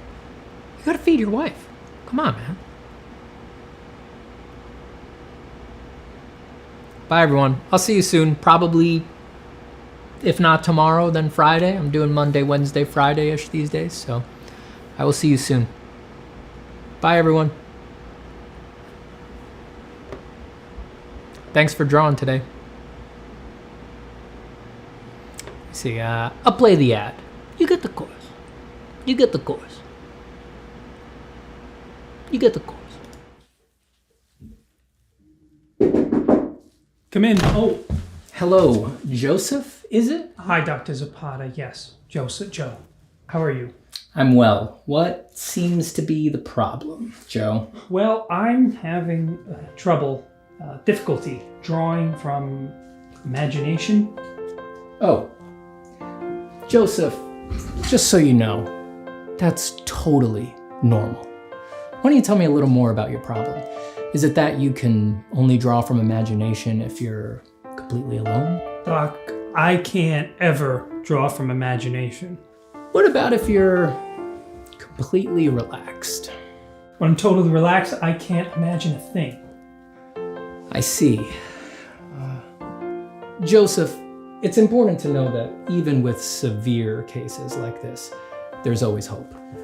I can prescribe an experimental therapy called Form from Imagination. Form from imagination? Mm-hmm. It's early days, but clinical trials are extremely promising. Why don't you try this for 6 months and then check back in with me? Okay, I'll do whatever it takes. Did you just draw this? Oh, yeah. Wow, it's amazing. Hey, Doc, do you ever have trouble drawing from imagination? Oh, no. You wouldn't. I mean, you drew this. That's right. Wow. Form from Imagination is an experimental therapy and is not yet approved for use by the FDA. Do not use Form from Imagination if you are already taking any prescriptions for drawing from reference, working side size, or tracing photos you didn't even take. Stop taking Form from Imagination if you experience any of these side effects: loss of interest in your personal projects, megalomaniacal self-confidence, hallucinations, unless they're the kind you're hoping for, drawing better than Steven Zapata, or feelings that purchasing the course was enough and you don't really need to do the exercises. Call your doctor if you have stiff gestures, flat forms, or boring ideas to address a possible life-threatening condition. Full sketchbooks have been reported with Form from Imagination and medicines like it. Other risks include long-term art careers, too many clients, and being worth more than you're charging for. Call your doctor today and ask about Form from Imagination.